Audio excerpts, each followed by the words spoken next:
ayudarlos en lo que sea necesario, brindando la información de la Universidad de Navarra. ¿Te parece? Estoy aquí para apoyarlos. Sí, perfecto. En verdad, Muchas muchas gracias. gracias. Siempre es un gusto tenerte aquí. Siempre brindas excelente información sobre una excelente universidad. Y en verdad ha habido bastante interés en esta exposición. Así que creo que la Ujú. gente ya va llegando. Probablemente se va a llenar ya. Así que, en verdad, muchas gracias por tomar un tiempito para conversar con nosotros nuevamente. Y bueno, te dejo hablar todo lo que quieras sobre la Universidad de Navarra. Fenomenal. Andrew, solamente para saber un poco, estamos con chicos en estos momentos que están en el colegio todavía terminando, que ya han culminado el colegio. eh, Sí, sí, principalmente creo que hoy tenemos un grupo que va a postular para ingresar el próximo año, o quizás en algunos Fenomenal, casos ya postularon, ¿no? fenomenal. Pues entonces, para saber un poco, papás de noveno me ponen por aquí Claro, también. también. Ujú. Sí, sí, también hemos extendido la invitación a nuestros colegios aliados, así que también puede haber algunos padres de familia aquí y en ese caso también bienvenidos a ustedes. Así que probablemente hay una variedad de personas con diferentes situaciones acá hoy. Pues entonces, fenomenal. Trataré de darle la información un poco más amplia para todos, porque yo entiendo que, bueno, aquí Luis me comenta para postular en el 2023, entonces él todavía debe culminar el año o la universidad el próximo año, entonces sí que para ampliar y no solamente centrarnos en los chicos que van a postular ahora mismo, o sino para más adelante, y ya está. Em, Déjame ver si ahora que ya tengo vídeo, puedo compartir con ustedes también un poco lo que es los archivos. A ver, un ratito.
Sí, dame unos segundos para ver eh, el tema de poder compartir.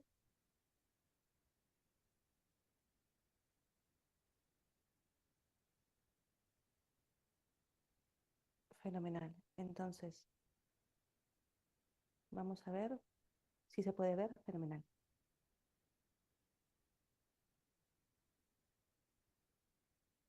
Pues entonces, ahora sí, a lo que vamos.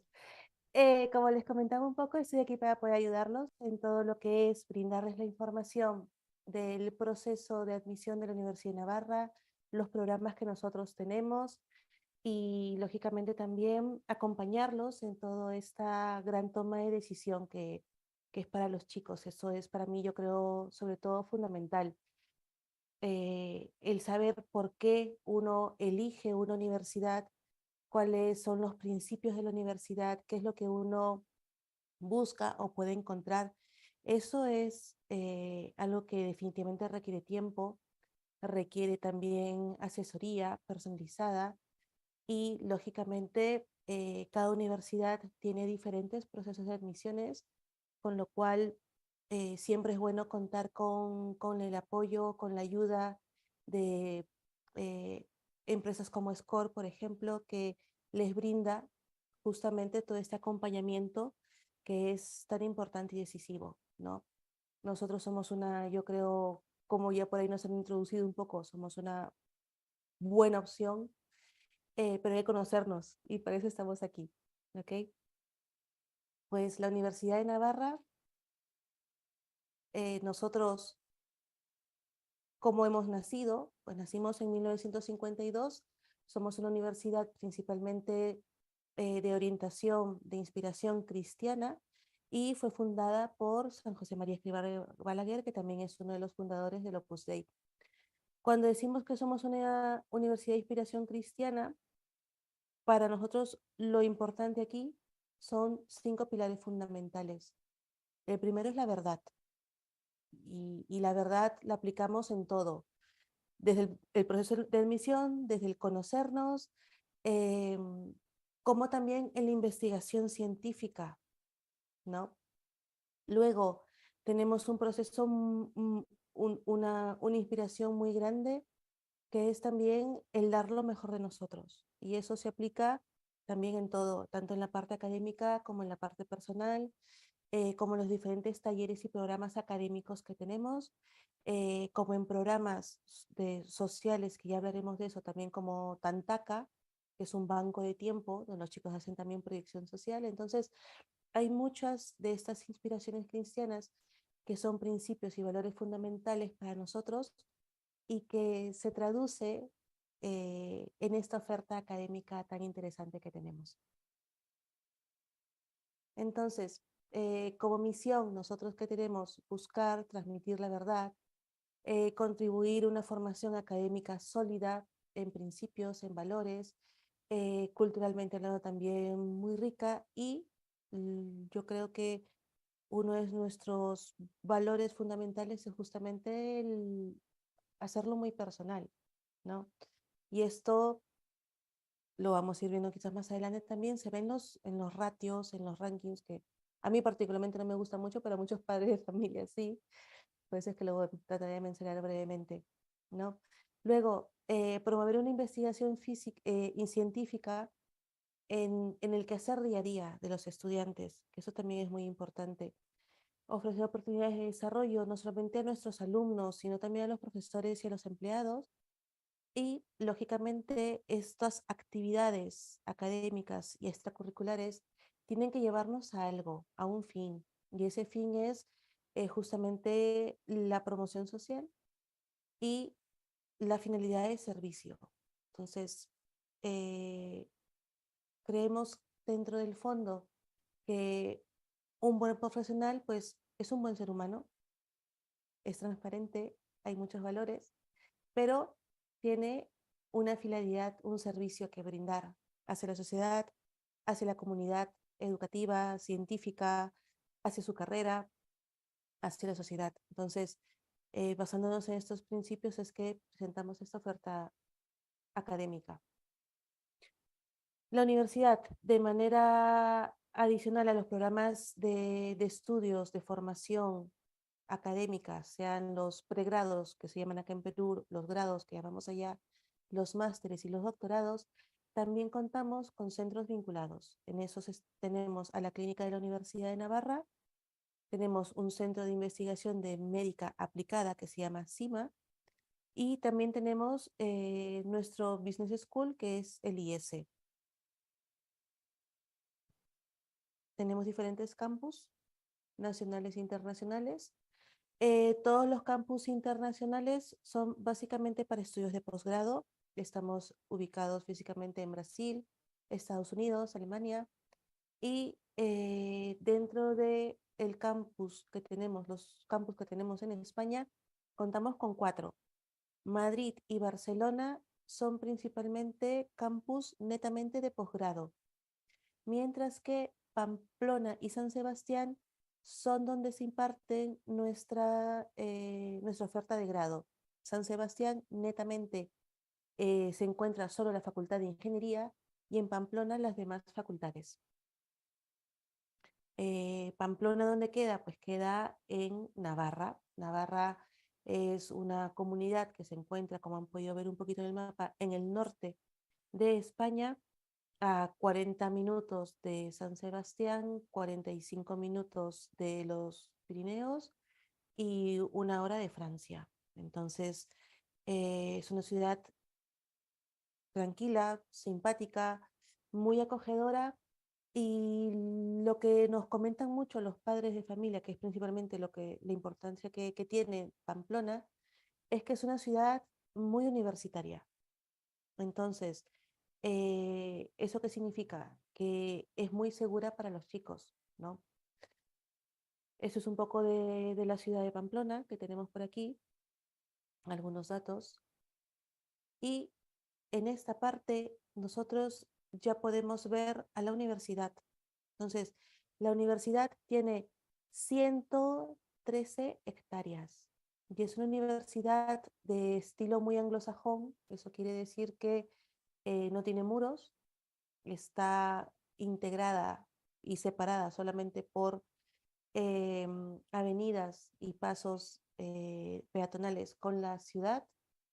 Estamos hablando de más de 1 millón de metros cuadrados dedicados a la enseñanza y aprendizaje. Entonces, es un campus muy grande, muy green, eh, con muchos edificios, ¿no? Básicamente aquí, esta es una vista de pájaro de casi toda la universidad. O sea, ves al fondo una avenida grande, que sería la avenida de Navarra, y al otro lado está ya, pues, todos los edificios de la ciudad, tal cual. Ahora vamos a ver un poquito más los diferentes facultades. Tenemos el edificio del Hexágono, donde está Ciencia, Enfermería, Farmacia, Nutrición y Medicina. El edificio de Filosofía y Letras, Educación y Psicología, que es otro campus.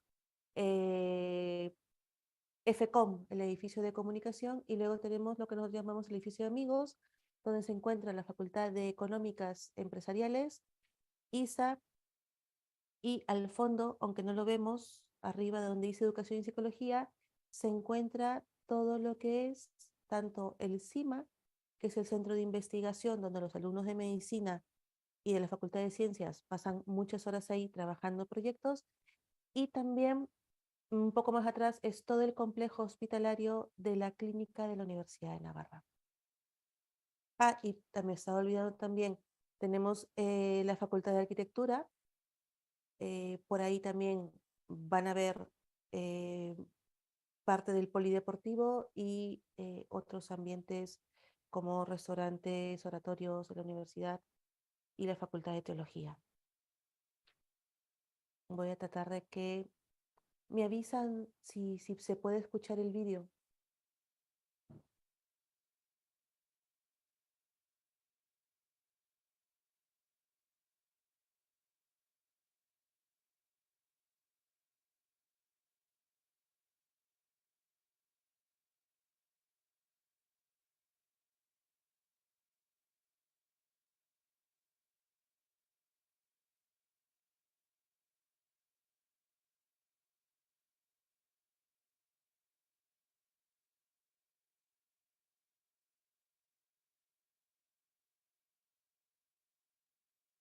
Ok, dame 5, por favor, a ver si lo podemos brindar. Y si no, igual les puedo pasar luego estos vídeos también para que lo puedan ver.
Y bueno, ese es un pequeño vídeo de, como han podido ver básicamente, de las diferentes sedes que nosotros mantenemos. Y lo importante de esto es, como les comentaba un poco, ¿no? De saber que Pamplona es una universidad, eh, perdón, la Universidad de Navarra se encuentra principalmente los grados en Pamplona y luego en San Sebastián. Ambas son sedes universitarias con un buen ambiente que es muy seguro, y nosotros contamos también con la posibilidad de hacer visitas, organizamos visitas presenciales, online y también, lógicamente, grupales en el caso que ustedes quieran venir conjuntamente con SCORE, que son, me imagino, súper bien invitados. Eh, Porque una cosa es lo que yo les pueda mostrar, lógicamente, por esta pantalla y por el vídeo, y otra cosa es estar en el campus, entrar a las diferentes áreas, los diferentes laboratorios que se sienten, ver un poco el ambiente universitario, conversar con los alumnos, que eso también es súper enriquecedor. Luego, déjame ver si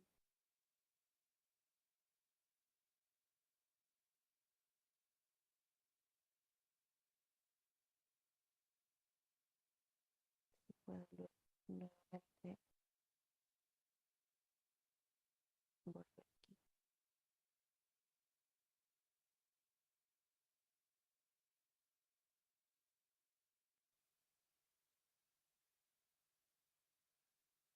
Ok, entonces esto era un poco como les comentaba, la información del vídeo. Y luego, lo que les comentaba un poco, ¿no? Pamplona básicamente son 103 hectáreas eh, que tiene de dedicación al- a todo lo que es la parte de enseñanza-aprendizaje. San Sebastián, que ya se queda un poco más al norte, en País Vasco, que se enseña todo lo que es la Facultad de Ingeniería, que a vista de pájaro la tenemos por aquí. Y luego, un poco una información, como les comentaba, que a los padres les gusta. Yo siempre he dicho que los rankings hay que mirarlos pues con mucho ojo, ¿no? Porque cada uno mide cosas diferentes y es un poco pues en qué foto uno sale más guapo finalmente, ¿no? Y cómo lo muestras. Entonces, imposible salir guapo en todas las fotos, pero hay muchas áreas en las cuales nosotros estamos muy bien ubicadas. Eh, Estamos dentro de las 100 primeras universidades del mundo, según el ranking QS. De España somos la número uno en instituciones privadas. Luego tenemos también que somos una universidad que tenemos casi un 30-32% de alumnos internacionales, ¿no? Y eso enriquece mucho también el proceso académico, ¿no? Contamos con diferentes grados y másteres también que están dentro de los mejores del mundo. Están rankeados sobre todo por contenido académico, docencia universitaria también. Y esto es un poco el tema de internacionalidad. Entonces, eh, ¿qué es lo importante aquí? Que cuando nosotros vamos para allá, el 98% son internacionales para nosotros. Entonces, eh, hay mucha templanza en la que tenemos que tener para poder insertarnos dentro de este medio cultural tan variado, y es una experiencia muy enriquecedora también estudiar fuera, ¿no? Estos son básicamente, principalmente donde vienen nuestros alumnos, y vamos a hablar un poquito del proceso de admisión, ¿no? ¿Qué es lo que tienes que hacer para poder estudiar con nosotros? Primero, y lo más importante, es elegir bien qué es lo que quieres estudiar. Entonces, para eso, ¿qué es lo que tenemos? Eh, Primero, conocerte bien, saber qué es lo que quieres estudiar y el por qué, que eso es fundamental. Muchas veces los chicos no lo tienen muy en claro, sobre todo cuando están en noveno o décimo, es completamente normal. pueden estar en el último año del colegio y todavía no saberlo. Lo importante es, en esos momentos, tomar algún tipo de acción, hacer test de orientación vocacional, pedir ayuda, hacer una evaluación, siempre digo yo, 360 grados. ¿Qué es lo que me dicen desde el departamento psicopedagógico del colegio? ¿Qué es lo que quiero yo? ¿Qué es lo que me orientan mis padres? Que también es muy importante. ¿Cuáles son las influencias que puedo tener de la familia? Oye, es que tengo un tío arquitecto, es que mi familia son todos médicos, entonces quiero ir por ese lado, tengo habilidades o no, ¿qué es lo que quiero ser?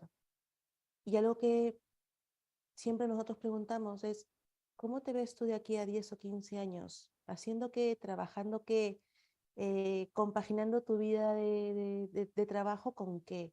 Eso es muy importante también, ¿no? A partir de ahí vemos qué habilidades tienes, qué características personales tienes, cuáles son tus gustos y preferencias. Y eso combinado con el qué quieres hacer más adelante, pues ya puedes elegir el grado que calza mejor para ti. Y luego de eso, pues elegir aquellas universidades. Yo siempre digo que hay que tener plan A, plan B y plan C. Nosotros somos una opción, yo creo que somos una muy buena opción, pero no somos la única. Entonces, siempre postular a una, dos o hasta tres universidades eh, para que tú puedas a las finales comparar esta universidad que me brinda versus esta, con cuál, en cuál me siento más cómoda, ¿no? Cuáles son las opciones, cuál es el acompañamiento que me brindan. Y a partir de ahí, pues, se va tomando las decisiones, ¿ok? Luego, nosotros para que puedas postular con nosotros, primero tienes que saber qué grado quieres estudiar, registrarte en el portal MUNAF, que es el medio de comunicación formal entre la universidad y ustedes. Luego, vas a poder a través de ese portal también solicitar el estudio de coste y becas. Este es un estudio personalizado, que ahora hablaremos de ello. Eh, Cuando se apertura el proceso de admisión, vas ahí, usualmente se apertura el primer día hábil del mes de octubre.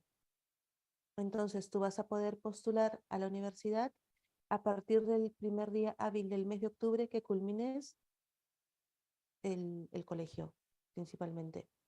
¿Ok? Visita el campus, que lo podemos hacer, como les he comentado, de manera online o se puede hacer también de manera presencial y lo puedes solicitar también dentro del portal MENAF. Puedes pedir y debemos de ver en paralelo la importancia de ver los diferentes tipos de alojamientos que se brindan, ¿no? Luego, realizar la prueba de admisión. La prueba de admisión en el primer periodo siempre es en diciembre, suele ser el segundo sábado de diciembre y es una prueba que es diferenciada para los alumnos que están postulando y que cumplen ciertos requisitos y que postulan a través del bachillerato internacional. Si cumplen los requisitos que nosotros pedimos, solicitamos, que básicamente es puntaje y en algunos casos ciertos cursos o materias con un nivel mínimo, solamente rendirán en esta prueba el examen de inglés y de español. Si no, eh, pueden postular con sus notas de cuarto de secundaria y nosotros ahí sí tendrán que rendir un examen de admisión con ciertos, una prueba de admisión que es un poquito más especializada, con ciertos, por llamarlo así, balotarios, ¿no? Que también es especializado. Si va a postular a ciencias, lo más seguro es que te vamos a tomar de todas maneras biología, química y física. Si postula economía, esos tres cursos no van, pero sí va a ir mucho matemática, filosofía, lengua, literatura y algunos otros componentes. Entonces, importante saber qué es lo que quiero estudiar, comunicarse con nosotros cuando lo sepas, para a partir de ahí también mandarte la información de cuáles son los criterios de las pruebas de admisión, ¿no? Los resultados siempre los damos en el mes de enero y a partir de enero, ya sabiendo si ha sido admitida te pediremos, o admitido, te pediremos realizar un primer pago, formalizar la matrícula, que eso se realiza en mayo, y si eres internacional, pues habrán ciertos trámites que hacer, como visado de estudios y credencial de acceso o homologación de estudios secundarios, dependiendo de la modalidad de ingreso con nosotros. ¿Ok? Todo el proceso de admisión y las solicitudes de información tiene que hacerse a través de el portal MUNAF, que es lo que les comentaba. Entonces, para poder ingresar a ellos es miportal.unaf.edu.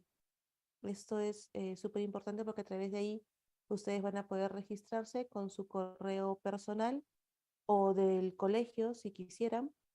Van a crearse una contraseña y a partir de ahí va a comenzar, pues, vamos a poderles enviar información también de talleres, de charlas, de jornadas de puertas abiertas que tenemos también de manera presencial y online.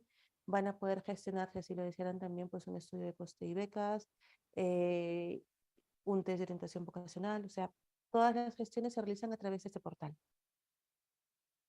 Entonces, para los chicos que están todavía indecisos en el último año del colegio, ustedes pueden solicitar el test de orientación vocacional a través de Portal MUNAF. Es una prueba que son básicamente 150, 160 preguntas. Se realiza dentro de una hora, hora y media aproximadamente. Y luego el departamento psicopedagógico eh, te enviará los resultados, los resultados del test de orientación vocacional y si es necesario, tendrás una entrevista personal con ellos, directamente con Pamplona. Plazos de admisión. Aquí aparecen casi todos. Importante saber. El primer plazo de admisión, y es donde nosotros siempre indicamos que postulen, es el plazo que nosotros llamamos el plazo de diciembre, donde tienen plazo los chicos hasta el 30 de noviembre para subir todos sus requisitos a través del portal MUNAF. La prueba de admisión este año toca el sábado 10 de diciembre y los resultados los estamos brindando el 12 de enero. ¿Por qué es importante postular en este plazo? Porque es el mejor para los alumnos internacionales, por muchos factores, principalmente el número de vacantes. Aquí las vacantes se encuentran al 100%. Y eso es súper ventajoso. Ya en febrero contamos básicamente con el 50% de las vacantes, la mayoría ya ha ingresado en diciembre, y en febrero es donde suelen postular más alumnos, sobre todo de España. Entonces, probabilidades de matrícula, digamos, de ingreso, digamos, se van disminuyendo mientras más dejas de pasar el plazo de postulación con nosotros. Yo definitivamente los plazos de junio y julio los he puesto en otro color, principalmente porque muchos chicos escriben por X motivos, porque se decidieron tarde, porque han comenzado la universidad en el Perú y se han dado cuenta que no es lo que quieren postular afuera, y me escriben en esa época y ya no hay vacantes. Entonces ya no les permitimos postular si es que no hay vacantes. Y tendrían que esperar hasta octubre de ese año para comenzar sus estudios todavía en el siguiente. Entonces, mi mejor recomendación, plazo de noviembre, dar la prueba el 10 de diciembre y tenemos la resolución en enero.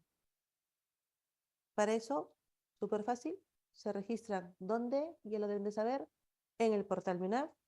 ¿Qué es lo que te vamos a pedir? DNI, si eres español y cuentas con el DNI. ¿Ok? Si no, pasaporte. Perdón.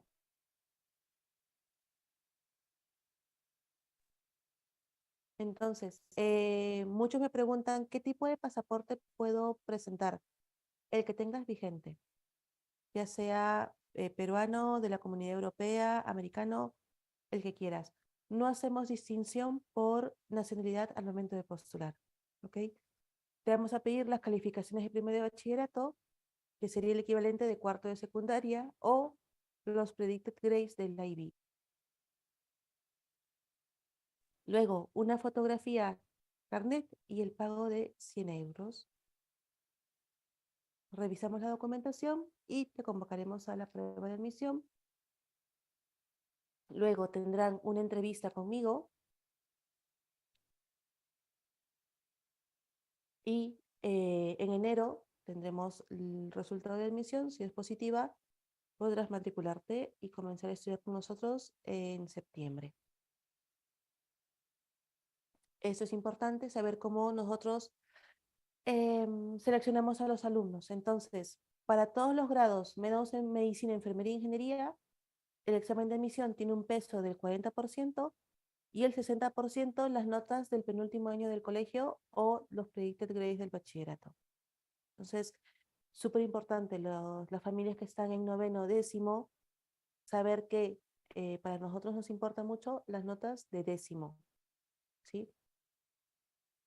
Y si están en colegios que tienen hasta doceavo, igual, las notas del penúltimo año del colegio, súper importante. Para medicina, enfermería e ingeniería tiene otro peso. También nos fijamos las notas del penúltimo año del colegio, pero eso te va a tener un peso de 30 y el examen de admisión va a tener un peso de 70.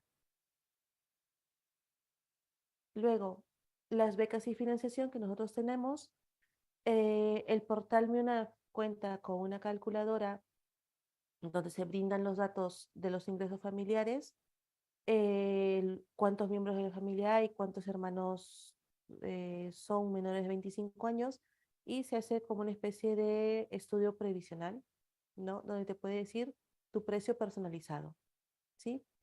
Luego, cuando ya se está solicitando la admisión, se tiene lo que se llama el estudio de coste y becas, ¿no? Lo vas a solicitar dentro del portal MENAF, te vamos a pedir cierta documentación, en este caso, partidas de nacimiento de hermanos menores de 25 años y los certificados de renta de ambos padres del año anterior, ¿ok? Entonces, ese estudio de becas, ¿qué es lo que hace? Finalmente, verifica de manera personalizada cuál es la situación económica de cada familia, ¿sí? Y a partir de ahí, pues les puede decir diferentes cosas. Oye, tienes un descuento por familia numerosa, puede ser del 8-16%. Si tienes un hermano ya estudiando en esos momentos con nosotros, tendrías un descuento del 25%. Si tienes dos hermanos estudiando en ese momento con nosotros, tu descuento va a ser 50%. Entonces, depende mucho, se evalúa mucho la situación familiar, si tienes hermanos estudiando con nosotros o no en esos momentos, y a partir de ahí se da un precio personalizado. Te pueden decir también, tus notas son muy buenas, em, no solamente las notas, sino que hemos visto la situación económica familiar y vamos a darte un plan de incentivación que principalmente yo considero que es mejor que la beca alumni, que no me escuchen por allá, pero yo sí lo considero.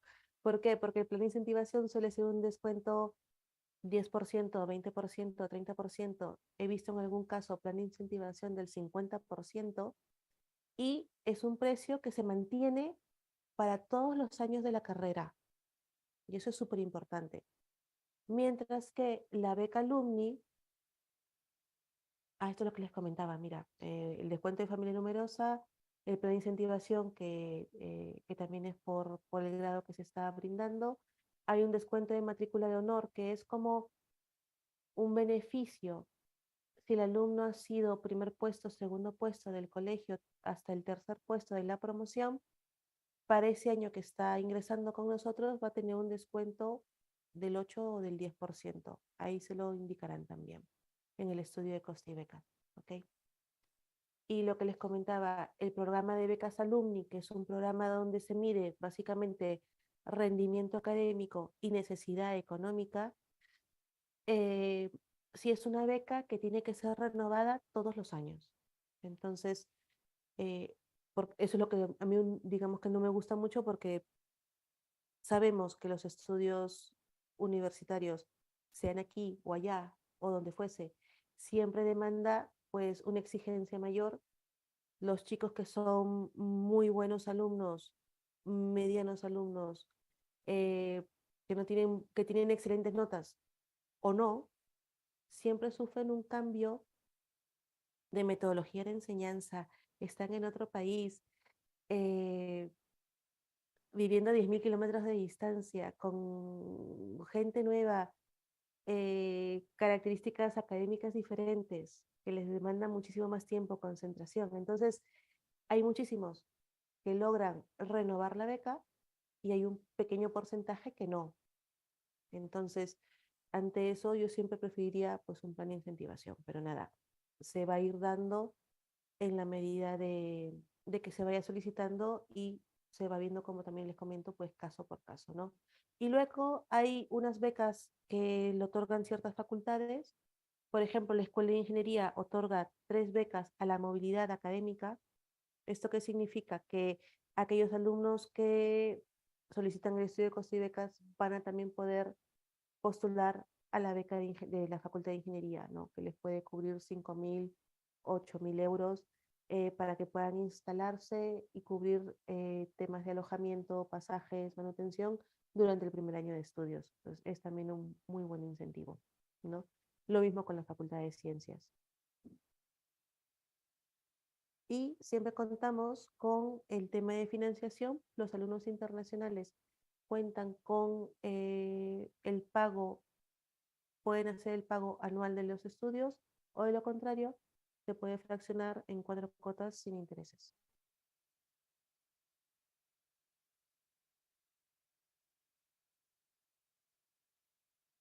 Ahora les pasaré un poco, si nos alcanza el tiempo, sobre temas de alojamiento y si no, aquí me tienen para hablarlo de manera personal. El tema de las facultades y de las escuelas, qué programas académicos nosotros brindamos. Estas son todas las facultades que nosotros contamos, la Facultad de Comunicación, Farmacia y Nutrición, Filosofía, tenemos ISA, que es Applied Management, Enfermería, Económicas Empresariales, la Facultad de Medicina, Arquitectura, Ingeniería, Derecho, Ciencias. Entonces, son varias facultades que nosotros contamos. Dentro de la Escuela de Ingeniería, estos son todos los programas que tenemos.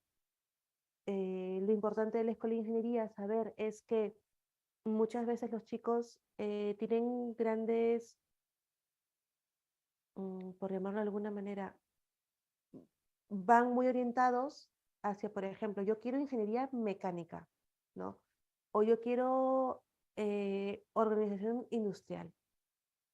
Pero lo bueno de la Facultad de Ingeniería es que los 2 primeros años de estudio es igual para todos. Entonces, después de haber estudiado estos 2 años y de haber visto todos los cursos en común, recién se entra a la parte de la especialización, ¿no? O sea, digamos que todos los 2 primeros años estudian puro ingeniería, totalmente.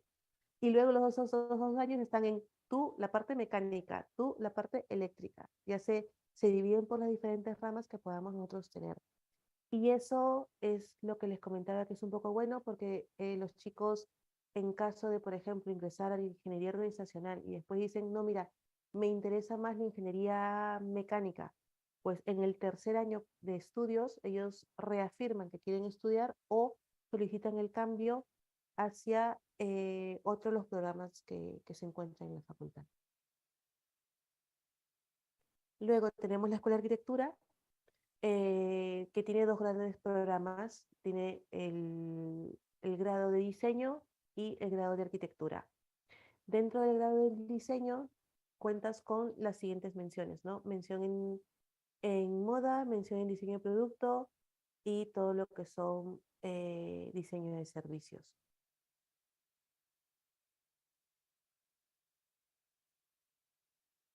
La Facultad de Ciencias tenemos biología, química, bioquímica, ciencias ambientales también. Y cada uno de estos programas, pues, lo puedes llamar también de manera bilingüe. Entonces, todo lo que es biología, por ejemplo, biología sola se da 100% en español. Biología más Science and Business Program, tienes el 50% de la media curricular en inglés. ¿Ok? Lo mismo con cada uno de ellos.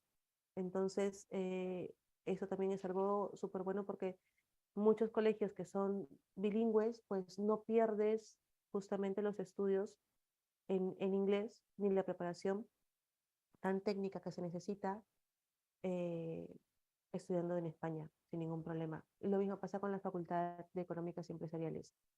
Para esta facultad se necesita un certificado TOEFL C1, puntaje 80, algunos grados, 80, o algunos grados te van a pedir 85 puntos equivalentes a un nivel C1 más o menos de estudios.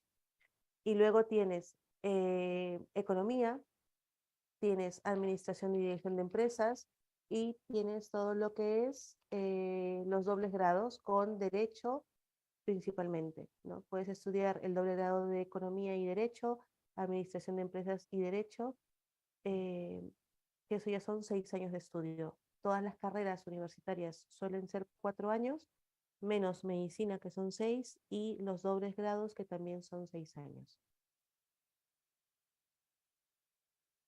La Facultad de Comunicación tiene los programas de periodismo, marketing y comunicación audiovisual. Y también contamos con dobles grados de historia y periodismo y filosofía y periodismo. También con diferentes programas como puedes encontrar, por ejemplo, en marketing y mención y modas, marketing y mención en creatividad, marketing y comunicación corporativa y así sucesivamente también con periodismo y comunicación de modas, por ejemplo, ¿no? Facultad de Derecho, básicamente la carrera de Derecho más la carrera de Relaciones Internacionales, cada una de ellas de 4 años, y luego tienes los dobles grados, que sería Relaciones Internacionales y Derecho, que son 6 años. Puedes estudiar Derecho, Filosofía y Gestión Pública también en 6 años, y Relaciones Internacionales e Historia en 6 años. La Facultad de Educación y Psicología, con infantil, primaria, pedagogía y los dobles grados, que en este caso son 5.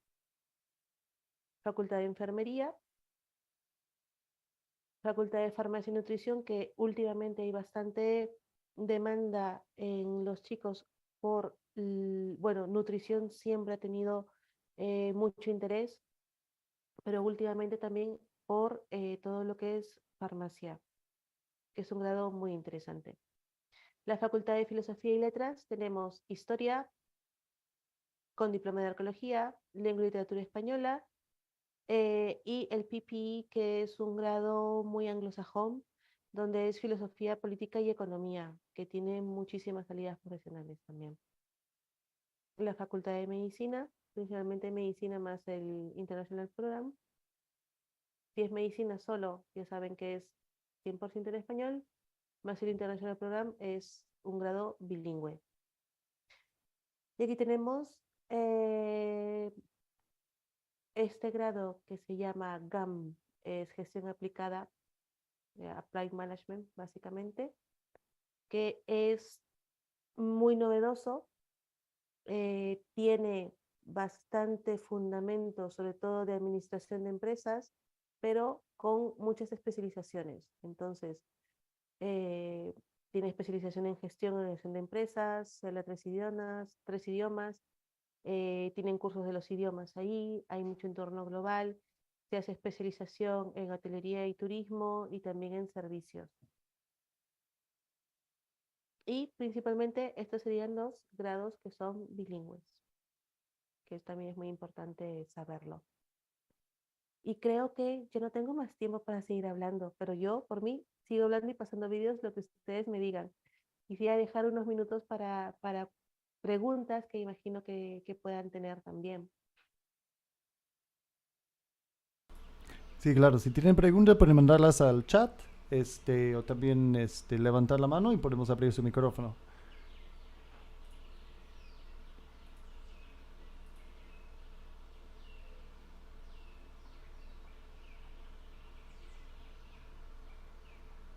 A ver, entonces, Hay una acá. eh, ¿se puede dar la prueba en diciembre mientras estás terminando quinto de secundaria en Perú?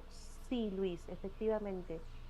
Eh, es más, hay muchos chicos que ya están postulando. Tenemos ahorita más de 100 aplicaciones para el plazo de diciembre que terminan sus exámenes ahora en noviembre y están dando examen de admisión con nosotros el 10 de diciembre. ¿Por qué lo puedes hacer? Porque vas a presentar tus notas, acuérdate, de cuarto de secundaria, que son las notas que nosotros vamos a mirar.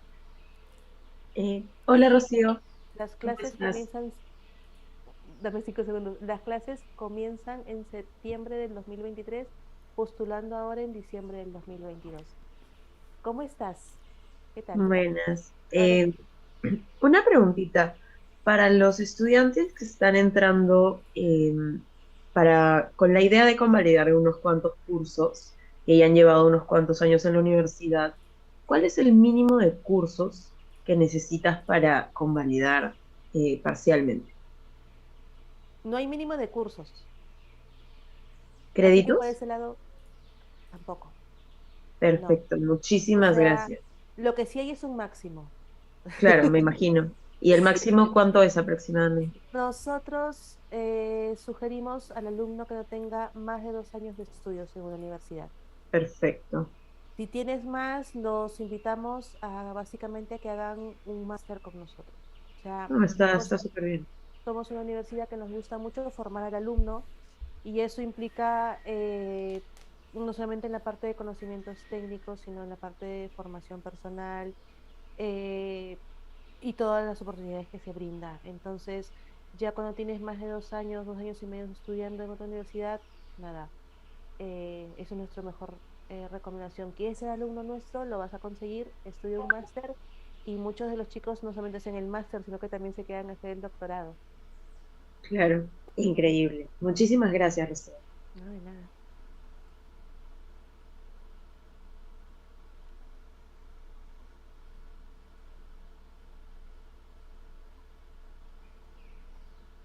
Mm.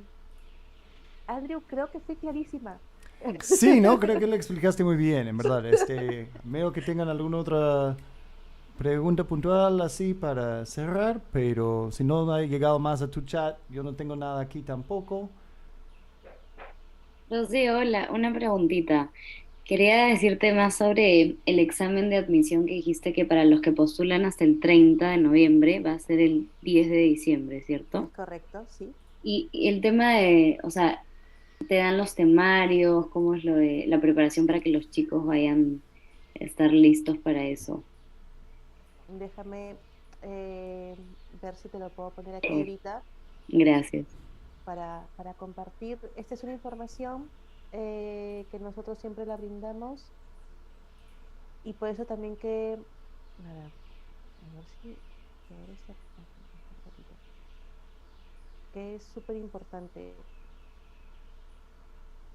Yo creo que los chicos que donde hay, por llamarlo de alguna manera, más inconvenientes al momento de ingresar, pues básicamente, ahora sí, se las dejo por aquí, por el enlace para que lo puedan ver y eh, lo comparto por acá. Entonces, este es el enlace y siempre se los mandamos a todos los que nos escriben y cuando comienzan a pedir sus solicitudes de información a través del portal de UNAF. ¿Qué es lo importante aquí saber? Es un examen que no es, yo digo mucho, no es mata gente, sino que queremos evaluar los conocimientos académicos que ustedes ya han ido adquiriendo dentro del colegio, que es lo principal. Entonces, ¿cuál es la pata un poco floja cuando los chicos desde este lado del charco dan el examen de admisión? Sobre todo aquellos cursos que se da mucha fuerza en España y que en Perú o en Latinoamérica en general no lo tienen. Entonces, por ejemplo, tú me dices, yo voy a quiero postular a la Facultad de Economía.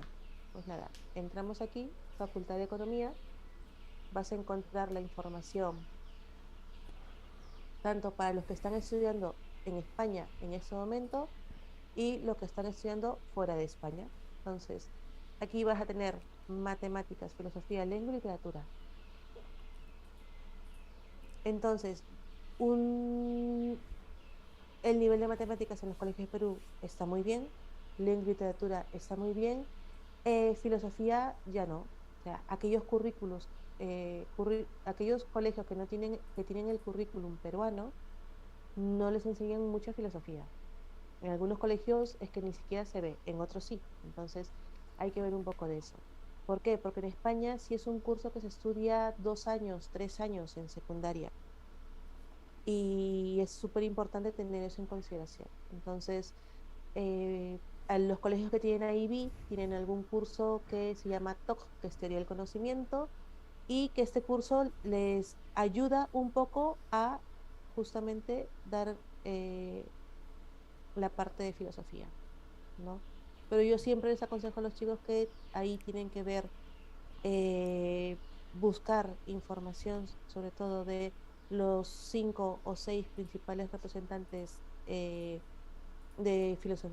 la época antigua, media, moderna, contemporánea, y sobre todo hacer una especie de relación, ¿no?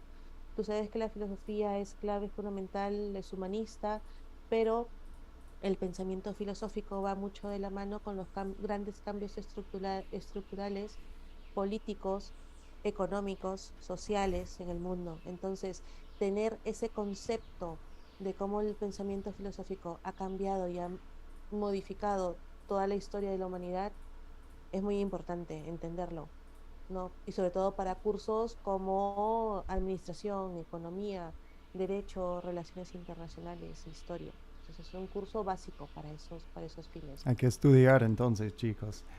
Sí, Pero sí, sí, sí, lo pero veo bien completo. O sea, creo que está claro aquí todos los requisitos y en verdad, bueno, vamos a tener que pasar pronto ahorita a la siguiente exposición, pero quería saber si podrías dejar tu contacto acá, tal vez en el chat con todos, por si tienen más preguntas y no hemos podido responder todas las dudas.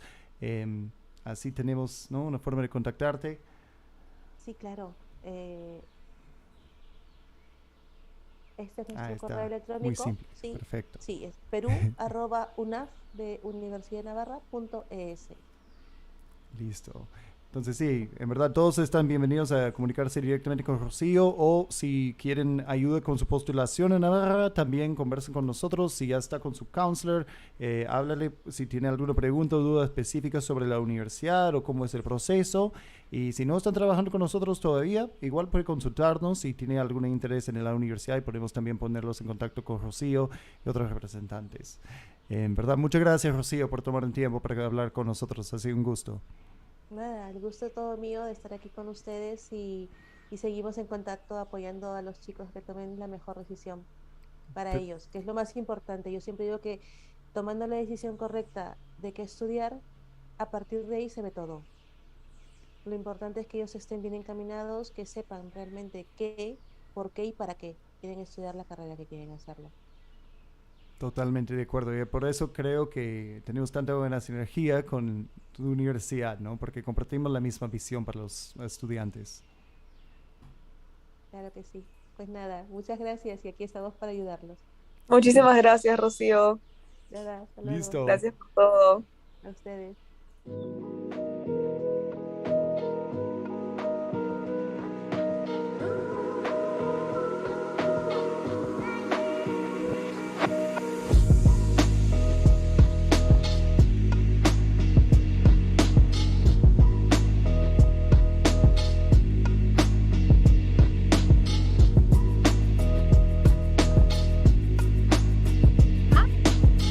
Bien, muchas gracias. ¿Y tú? Lo mismo, muchísimas gracias. Dame un segundo, voy a compartir mi screen. Así que me dirás cuándo podré empezar.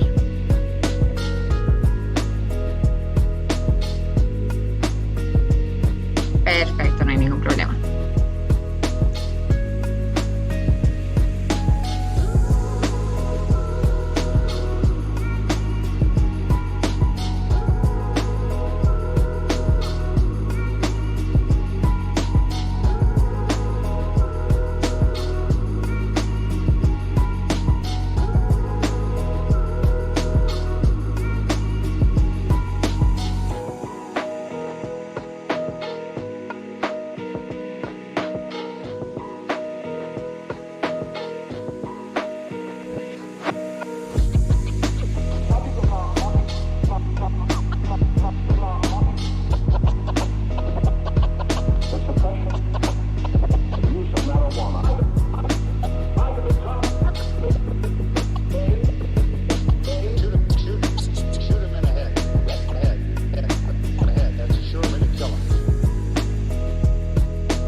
creo que podemos empezar. En verdad, quisiera simplemente tomar un minuto para agradecerte, Jessica, por tomar un tiempo para conversar con nosotros y a todos los que están presentes. En verdad, yo tuve la oportunidad hace poco de conocer McMaster personalmente y me pareció una increíble universidad, en verdad. Y lo que más me impactó fue la comunidad que tienen ahí. En verdad, tienen una comunidad única. Yo no he visto tanta cercanía y cariño entre los alumnos en otros lados y lo considero bastante valioso, sobre todo para alumnos internacionales que necesitan ese tipo de apoyo justo cuando van a otro país. Y es algo que a mí me marcó bastante en mis conversaciones con chicos y contigo. En verdad, bien lindo el campus también. Sí. Así que creo que en verdad es una excelente oportunidad para todos escuchar un poco más sobre McMaster. Jessica, te voy a dar la palabra. Muchas gracias por estar aquí. Gracias a ti. Okay, I'm just going to do the presentation in English because it has been built in English, but I'm happy to take questions at the end. I am fluent in Spanish. I was born and raised in Colombia, so I'm happy to answer those questions in Spanish if necessary at the end. So let's get started. So my name is Jessica Ramirez. I am the International Liaison Officer at McMaster in charge of both Africa and Latin America. So throughout the presentation, the pictures that you will be seeing, they're actually real pictures. And I think a couple of people here can vouch for that. The place, our structure of our buildings is quite Gothic in style, and it's quite beautiful to see all year round. So, of course, in Canada, we do experience the 4 seasons. So, of course, we have summer, we have winter, we have spring, and then we have, of course, what am I missing? Summer, spring, winter, and fall. So, a very beautiful place to be throughout the seasons to see kind of the season changes in between. Now, a bit more about our location. So we're located in a city called Hamilton, which is about 45 minutes away from Toronto and 45 minutes away from Niagara Falls, which of course borders with the United States. Now, one of the interesting facts about Hamilton is actually the 10th largest city in Canada.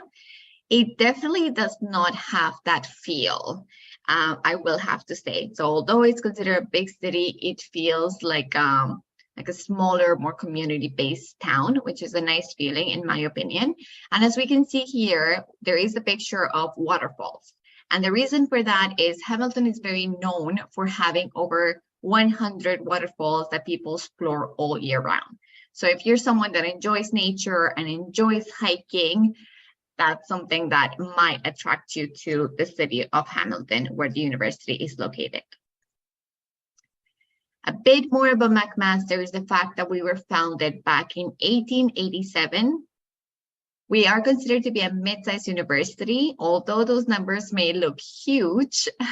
In Canada, that is actually mid-sized. So definitely not the biggest in terms of student population, but neither are we the biggest in terms of campus size.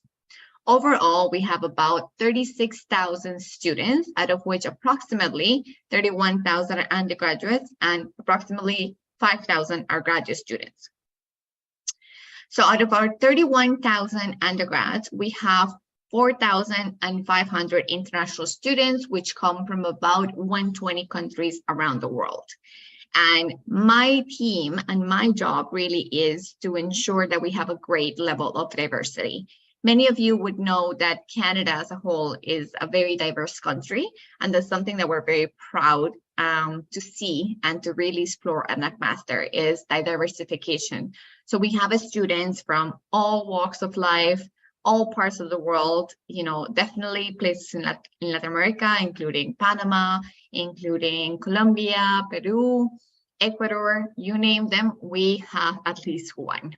And the last point really means that the campus is a 10 to 15-minute walk from end to end.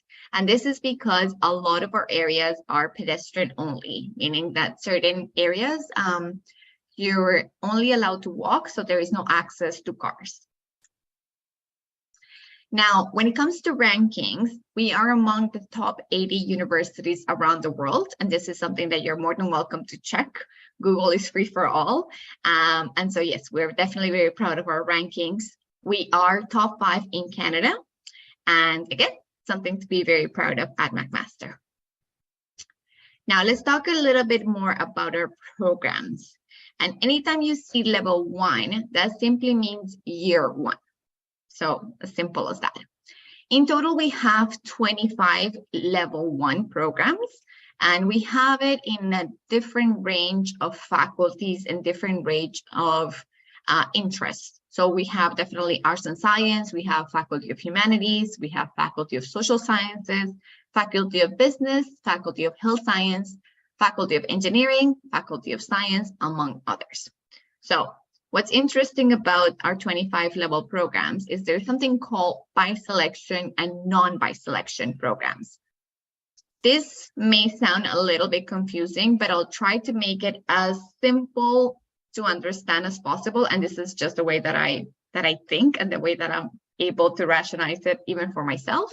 So by selection simply means that these programs on the left-hand side of the screen, those programs, the faculty essentially wants to learn about the student a bit more as a holistic overview of them as a person, I would say.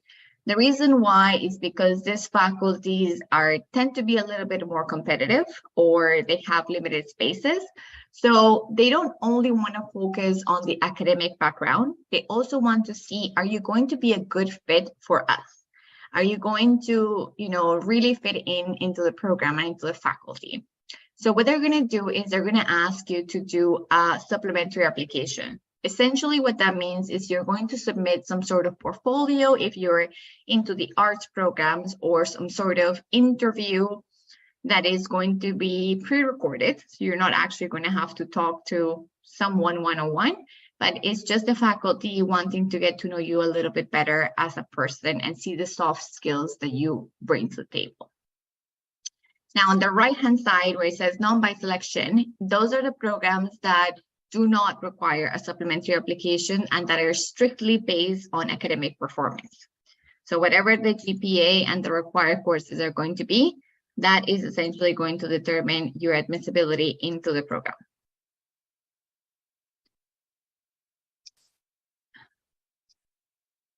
Okay, so after we're done the presentation, I'm going to give you a link to download our viewbook. So this is our international undergraduate viewbook, and in this viewbook, you will be able to see this chart that I'm about to present. So I just want to go over this chart because it is something that I find is very useful, and the feedback that I've gotten from parents, high school counselors, and students is that it's really, really helpful in the sense that it narrows down some very key information that you would want to know in terms of admissions into the program. So the way that it works is we're going to read it in columns, right? And then in the colors, such as the blue where it says arts and science, the green where it says the Good School of Business, and then the yellow where it says engineering, those are our faculties. Underneath each of our faculties, we have the programs that are offered within that faculty. So let's take, for instance, in the green, the Good School of Business. We can see that at the undergraduate level, they offer 2 programs. That being business, and the second one being integrated business and humanities. So if we go over one column where it says upper year majors, we can see that in business, it allows you to then decide after your first year, whether you want to focus on accounting, whether you want to focus on finance, HR, human resource management, information system, innovation, marketing, and so on.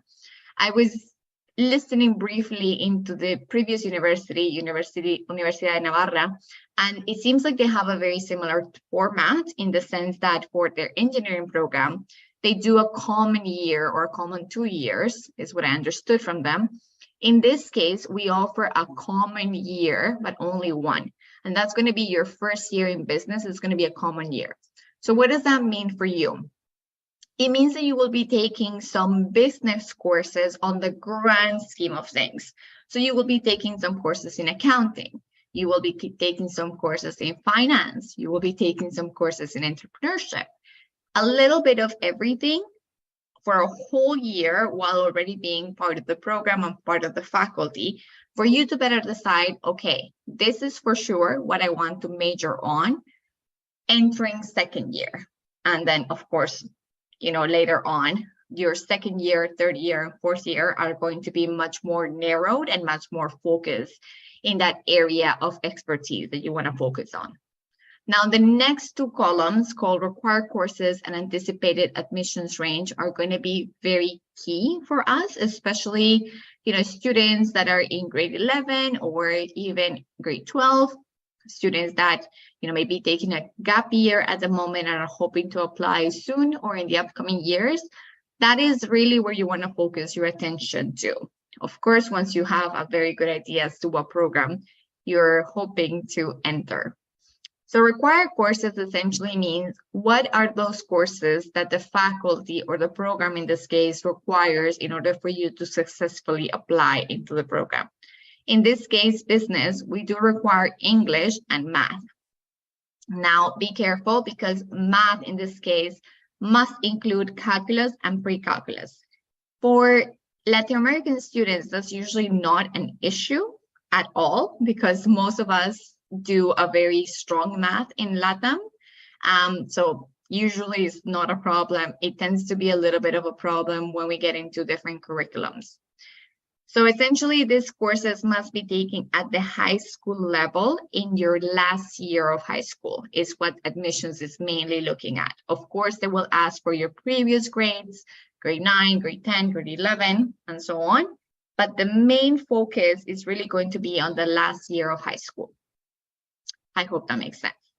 In terms of anticipated admissions range, what does this mean exactly? You can read this as your GPA. So what is the GPA that is required, or the grade point average, or el porcentaje that's required for you to get into the program? So that is what that means, anticipated admissions range. In this case of business, we're looking for high 80s to low 90s out of 100%. So what we do here is we present you with this information in a neutral sense, or as neutral as possible, because we do have different curriculums with different grading scales. So as long as you're, let's say, 88% to 92, let's say, you should be okay to enter the program. Of course, given that you have taken the English and the math.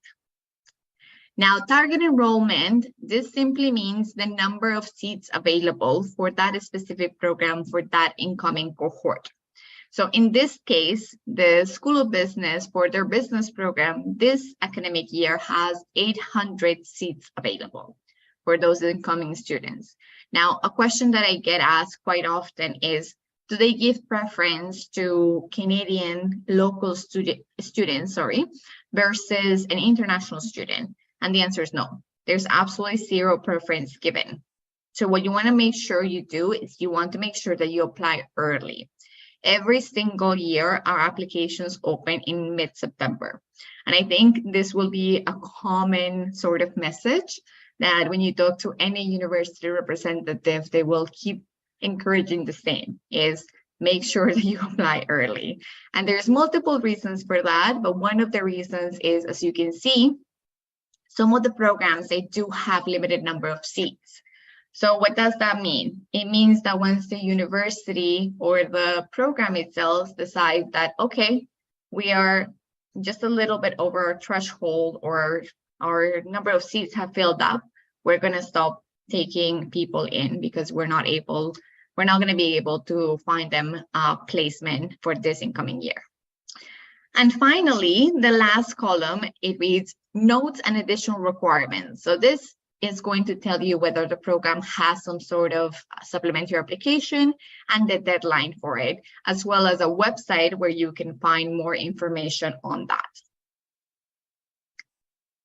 Now, when it comes to admissions, as we can see here bolded, the earlier the better, as I was saying before. So determinants of admission requirements, again, you must tell us what exactly are your program of interest, or if there's multiple ones. We want to see what curriculum you follow, whether that's your local curriculum, or you're doing an international curriculum such as the International Baccalaureate or the IB, or the American curriculum and whatnot. You don't have to by any means. We do accept all curriculums, and I will show you exactly how to find out what exactly is being asked of you, depending on the curriculum that you follow. And then last but not least, you will need to upload those documents in order for admissions to review your application successfully. So at this point, when they're just reviewing your application, you simply need to upload them. There's no need for you to mail anything in. They're going to definitely ask for transcripts.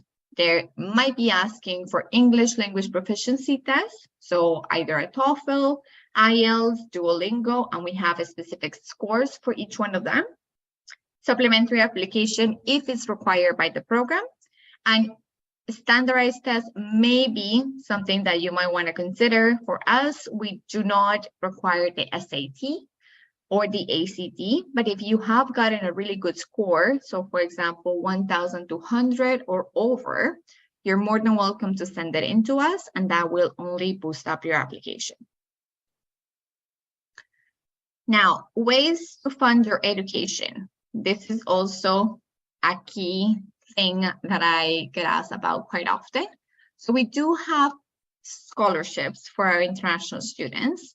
We have 4 different types of entrance scholarships. So number 1 is going to be automatic entrance awards. And what does this mean? It means that it's automatic.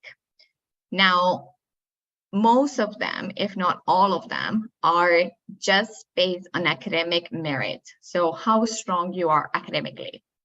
There is a few that are more on a different scheme, I would say, but the majority of them are going to be based on academic standing. So as we can see here, some of them are faculty specific. That means if you get 90 to 95% overall, again, we're looking mainly at your last year of high school, the faculty would automatically give you $1,000.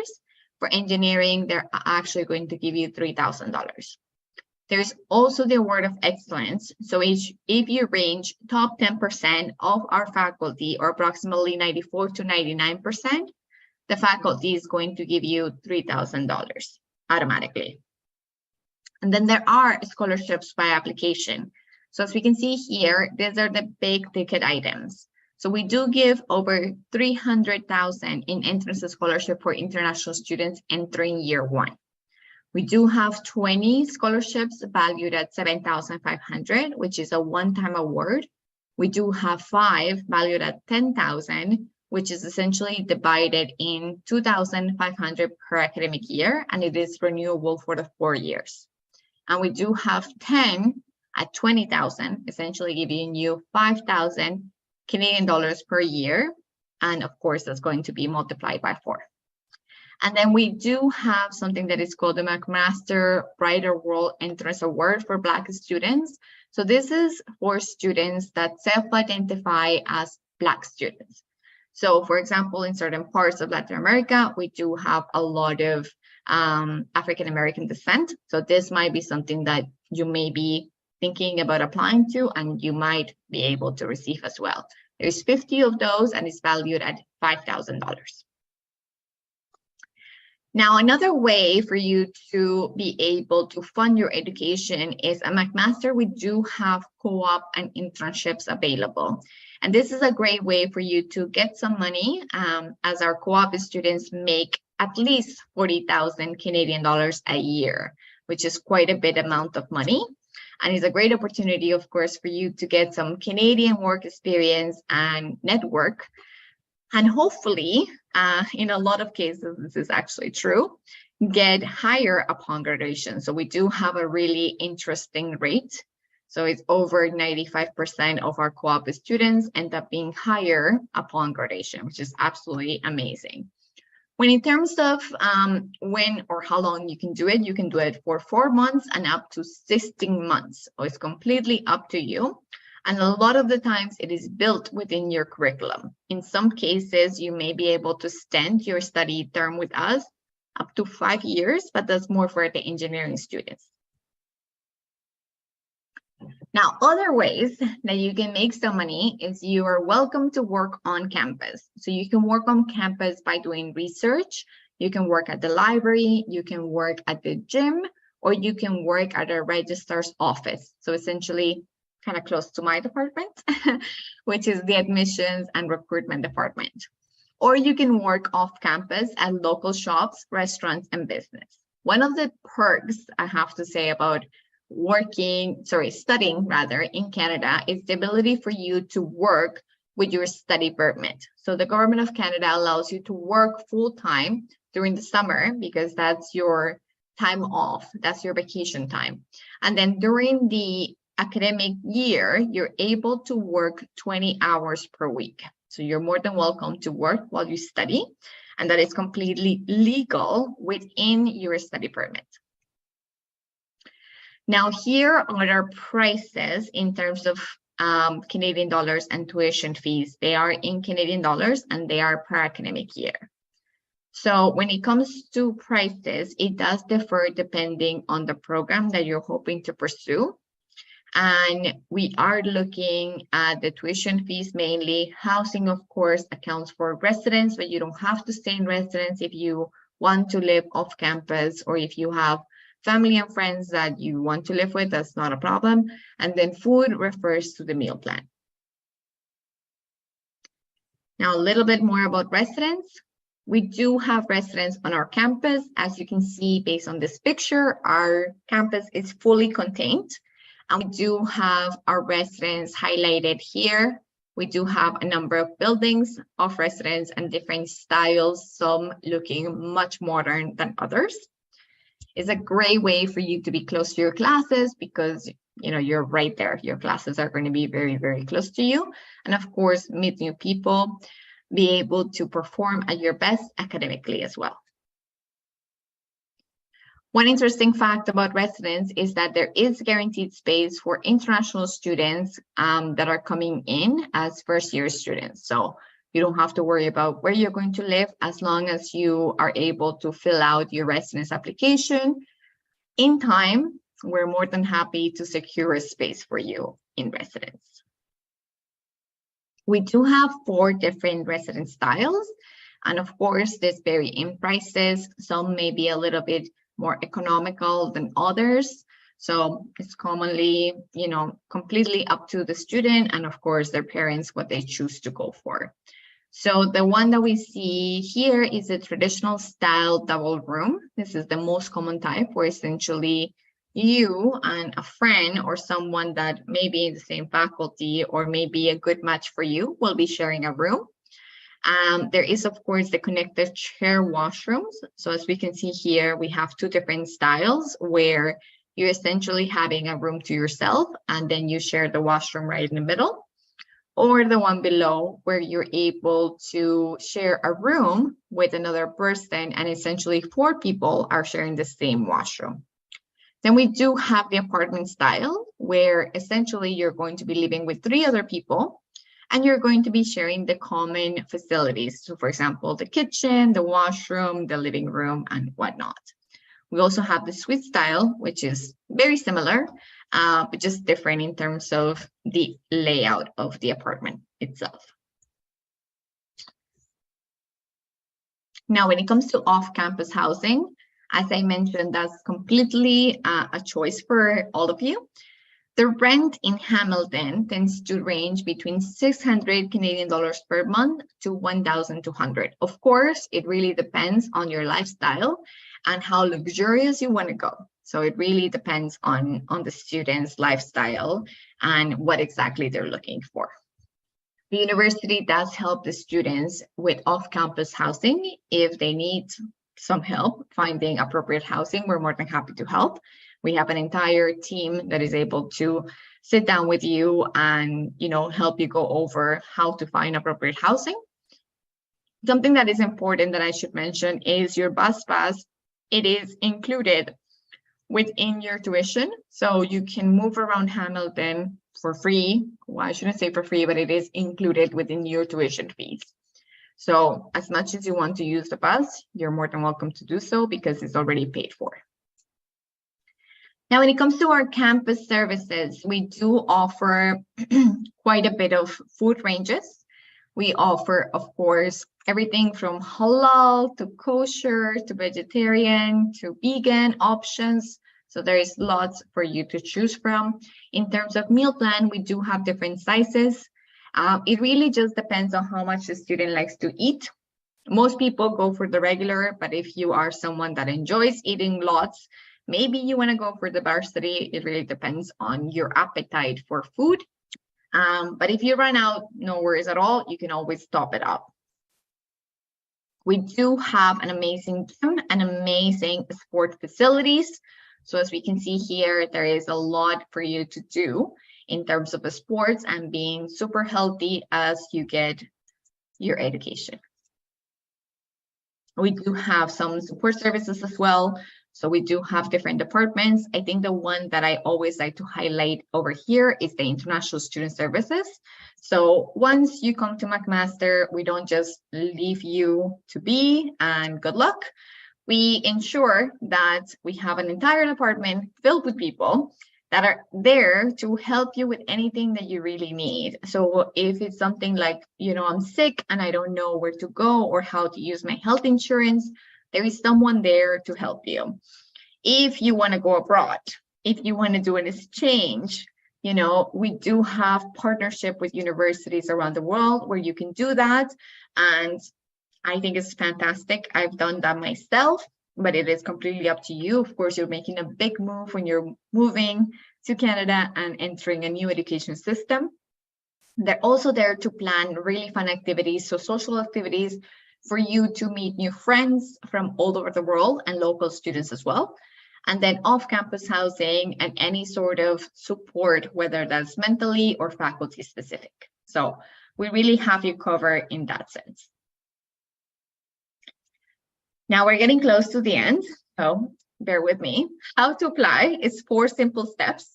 So the first step, we are part of the common application, which is OUAC. Some of you might be familiar with it, is Ontario University Application Center.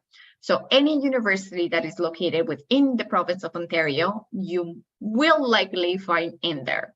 If you're thinking of applying to other universities in Ontario, you're more than welcome to apply to all of the ones you're thinking within the same platform. Step number 2, we're going to email you some information as to how to set up and log into your applicant portal. We're going to tell you exactly what documents we need from you. It's very, very straightforward. We tell you everything we need with a very specific checklist. You simply submit those documents, and it's as simple as submitting a picture on Instagram or Facebook. It is in real time, and we're able to see it immediately after you submit it. And finally, if successful, you will receive an offer of admissions, which is what you will use to then apply for your study permit. Tips for your application. Definitely, I want to highlight, you want to ensure that all of your checklist items on the applicant portal are listed as complete. So essentially meaning that you have sent us all of the required documentation that we need from you in order for admissions to be able to assess you. If you do not send every single thing, the application is going to sit there because admissions will not be able to review your application unless it's marked completed. So this means unless you have completed every single thing that we're asking you for, which I promise you is not going to be a long list by any means, then they won't be able to review it because it's marked as incomplete. And that is it for me. Any questions at this point? I'm more than happy to answer them in Spanish, English, it's all good. Thank you. Yeah. No problem. We got the chat. We got questions. You can raise your hand, 2 people, whatever you like. Sounds good.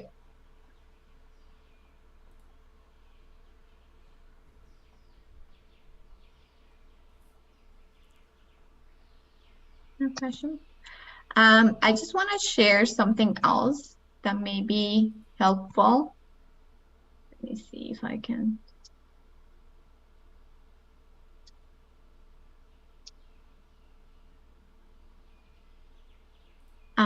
Okay, so I'm going to also include this website over here. I'm not sure if you guys are able to see it, but essentially it should be saying step 3, check your admission requirements.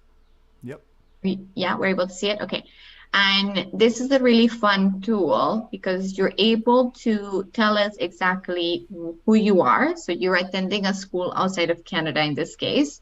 You want to filter by either country or curriculum.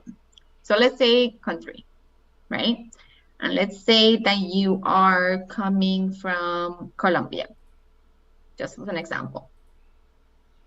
So it tells you exactly what the general requirements are going to be for Colombia. In the case of Colombia, we do need you to have completed at least 1 year at a recognized university. So let's try something else. Does it say the same for Peru? Oh, I can check. Peru. Submit. Yep. Also. So if you are doing the local curriculum, this is what you want to do. If you are doing one of the international curriculums, so either the American style curriculum, the British pattern, the CBSE, the International Baccalaureate, or the French Baccalaureate, we're also able to give you exactly what you need based on the program that you choose to do. So let's say, for example, you're interested in engineering and you are doing the International Baccalaureate. So you click yes, and then you click submit. It tells you exactly what the course requirements are going to be in that specific curriculum. So I hope that makes sense. And then this is another link that I'm going to include for you to download that personal view book that I was showing you before.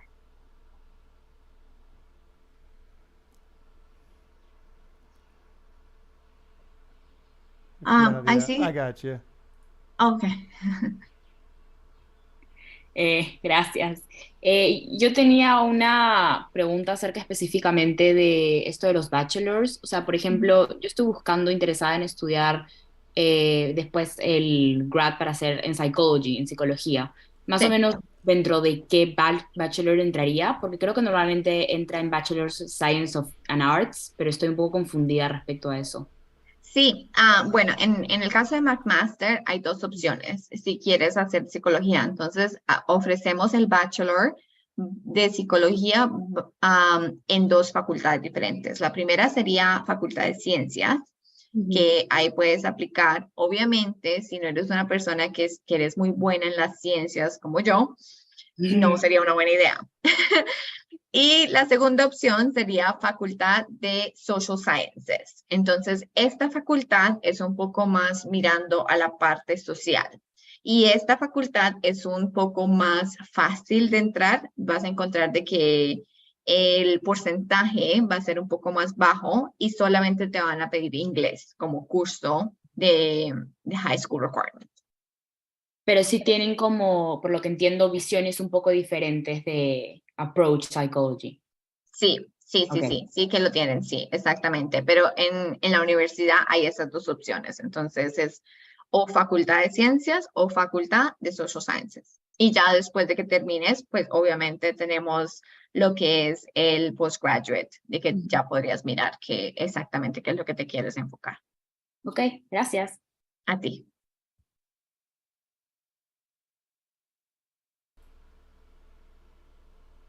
All right. Any other questions?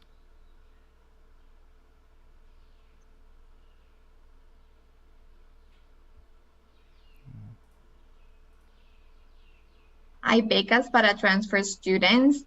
Una muy buena pregunta.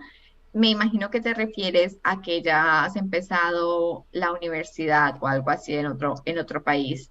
Y desafortunadamente no hay becas para transfer students en McMaster.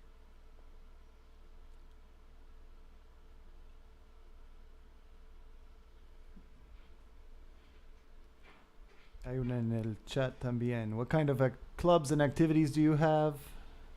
Yeah, that's a really great question. So we definitely have tons of clubs. We have over 300 of them.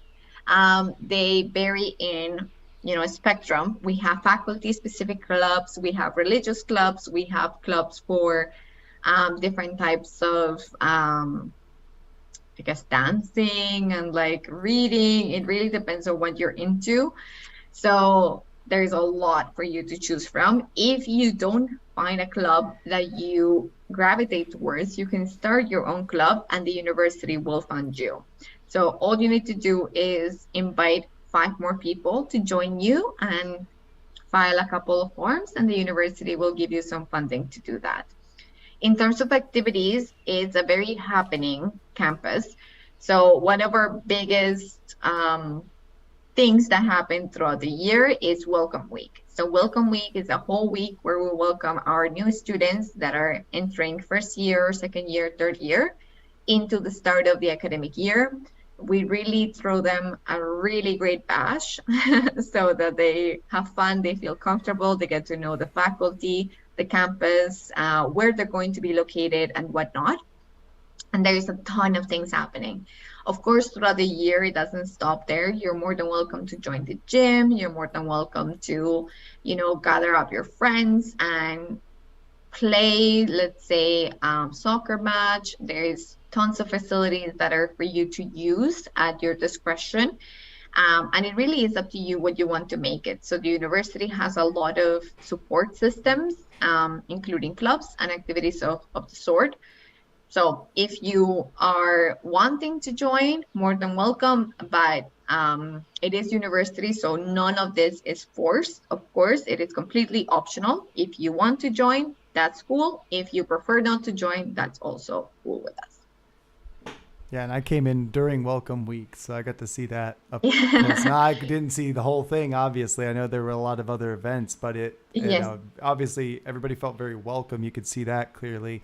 And something related, I think, to the idea of clubs, and I saw a lot of, people just because of the faculty that they're in, being very close together and having very good relations with the other people in their faculty, so the different jumpsuits and stuff they're wearing that day to help orient people as well. I like that there's that blend of, academic and personal. Yeah, there is definitely a big sense of community, as you mentioned before. And that's something that I think anyone that has anything to do with McMaster at any point in their life will always kind of communicate. I run into alumni all over the world when I'm traveling for my job, and that's always something that tends to be the same keyword being used over and over and over again. Is I was at McMaster, and one of the things that I missed the most was the community feel of it. Or I'm an alumni and now I'm living in Cairo, and I really miss it because I still stay in close contact with my friends that I met in uni. So really an exciting time to be a McMaster, and definitely we're going to take care of you and we're going to look out for each other. So that's what McMaster is all about. Beautiful. Any other questions or? I see one more question. How is Hamilton as a city to live in? So Hamilton, as I mentioned before, is one of the 10th largest cities in Canada. It's a good city. We have a happening downtown core, and we also, of course, have the university. So a lot of our population are going to be students. It is, I wouldn't say that it's a university town, just because there's only the one university and then one college, which is Mohawk. But there is definitely a young population happening. One of the things that I personally love about living in Hamilton has to be the nature. So there is a lot of beautiful parks and a lot of beautiful sceneries and waterfalls for you to explore. And also the food. We have a really good food scene in the city, I must say. And if you're someone that enjoys the wine culture and all of that, really great place for you to be in, just because we're very close to Niagara. So we get to enjoy all of that green belt and wineries, culture, and great breweries. So it really is great in that sense. And of course, if for whatever reason you don't find Hamilton to be enough or whatnot, you can always take the train or go bus and be in downtown Toronto in like less than an hour. It's very, very accessible. So, a lot of concerts do happen in downtown. We had big stars from Latin America presenting in the Scotiabank Arena in Toronto. Very recent, like I know Bad Bunny was here, Karol G was here. So more than welcome to make your way over to downtown and, explore that and be part of that. And it's super, super, super simple and easy. And transportation here is very reliable.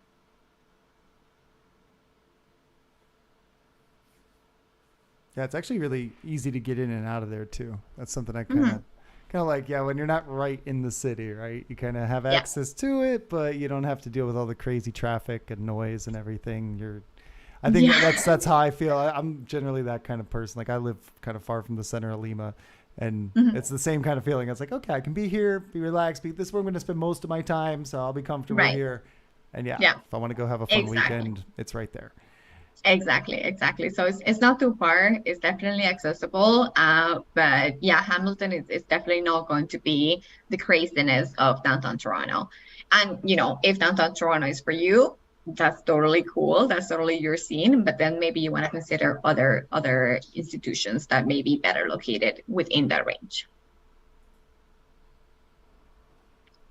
All right. I don't know if we have any more questions. I did leave the link to access the International View Book. I'm also going to leave email for anyone that wants to contact us at any time.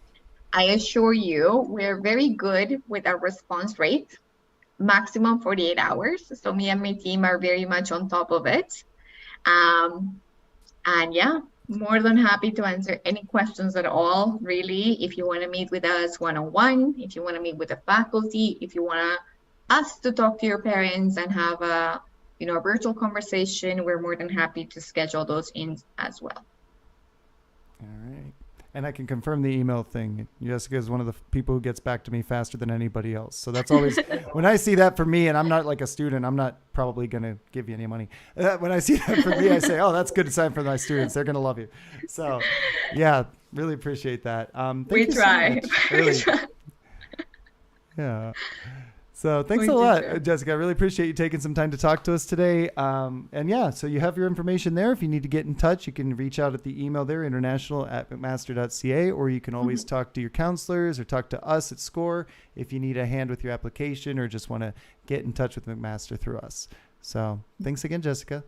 Thank you. Have a great rest of the day. Good night. Good afternoon to everyone. Have a lovely rest of the day. Thank you so much. You too. Thanks, Sandra, for having me. Bye now. Bye. All right. And then let's see, what's our next? Yeah, we're going to have Rochester Institute of Technology coming up at 7:00. It's a really good university in the United States. Big scholarships for internationals. Tons of cool technology, science, engineering, and also very cool art programs like graphic design and stuff. Love the place. So we'll talk about them in just a little bit.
How are you?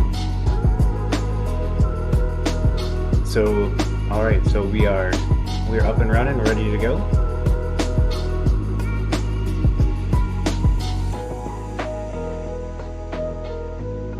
Cool.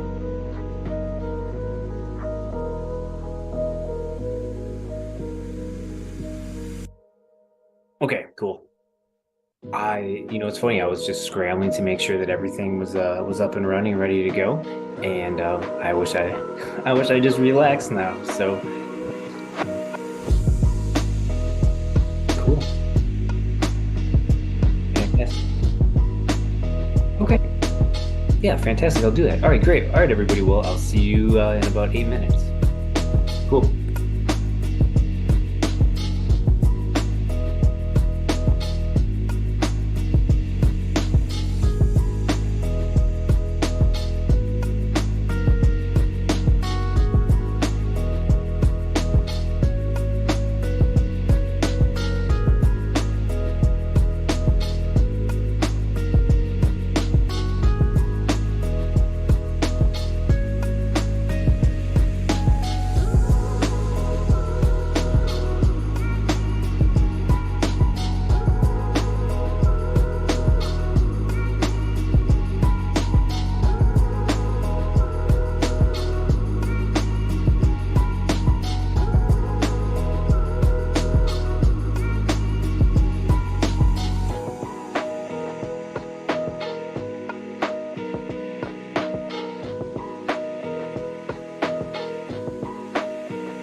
think we can get it started.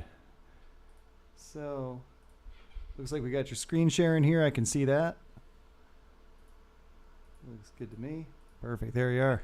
All right, cool. Well, yeah, I'd then just I like guess we to, yeah, real quick, just say a quick introduction for you on behalf of everybody here at SCORE. I want to say thank you, first of all, for taking some time out of your day to talk to us today. Honestly, I've just gotten to visit RIT for the first time very recently. I had a wonderful day at the campus. It's absolutely spectacular in so many ways. And just think that, like, it sounds cliche to say there's so much technology in a place that has technology in the name, kind of, but like you really do see it, and you see it evidenced as well in the work that the students are doing, in the labs that they're working in, and also the community is very cool. I really liked all the spaces that you have for the students and everything. So just I had a really great time there, and I'm hoping that people here will look forward to learning a little bit more about RIT. I know I am. So thank you, Dan, again for coming and talking to us today. Yeah, absolutely. Well, thank you very much. I'm glad you had a good time when you came to visit. I am really proud of our campus. I'm really proud of RIT. We just released a new master plan for the next few years, and we are going to be expanding what we have on campus. I'll be getting to that in the presentation. I don't want to get ahead of myself. But I was actually just in Peru last month, and I absolutely loved it. It's my second time to Lima, and I am looking forward to coming back either in the spring or in the summer. So if you do have questions, feel free to put them in the chat. I'll do my best to get to them while I'm talking if I can. Otherwise, I'll get to them at the end. So without further ado, I'm going to introduce you guys to RIT. So the first question that students hopefully are going to be asking is, why Rochester Institute of Technology? And that is a good question. As you're putting together your college lists, I'm hoping that you have several universities that you're applying to. And today I want to give you some information so that if RIT is a good fit for you, this is going to make sense for you, for your college list, and for putting together your plan. Hopefully we can be a part of it if this is something you like. So we were founded in 1829. And we are the third largest per capita university for STEM graduates in the United States. And we are one of the largest private universities in the United States. We are extremely career focused. So if you guys are interested in coming for a party school, you might want to look somewhere else. We have a 96% placement rate for our graduates. In our STEM fields, that's actually a little bit higher. One of the reasons for that is all of our industry partnerships that we have. We have a very strong program that's called Co-op, which I'm going to talk about in a little bit. As Andrew mentioned, we are technology based. We're very focused on technology, which is really cool because there's so much technology everywhere on campus that other universities copy the things that we pioneer. We were the first to introduce a campus safety application for phones, and other universities started doing that, but now we have a thing called Tiger Safe, which basically helps on-campus safety. It's really nice. If some campuses will have things like the safety phones that you can call, to call campus security if there's some issue you need help with. Well, we've made it so it's right on your phone. You call campus security, or you can do the thing where you're in an uncomfortable situation. You push a button on your phone, and then 30 seconds later, you get a phone call. And then suddenly you have to go and leave, and, it helps you get out of that situation. But it's really nice because we have an incredibly safe campus.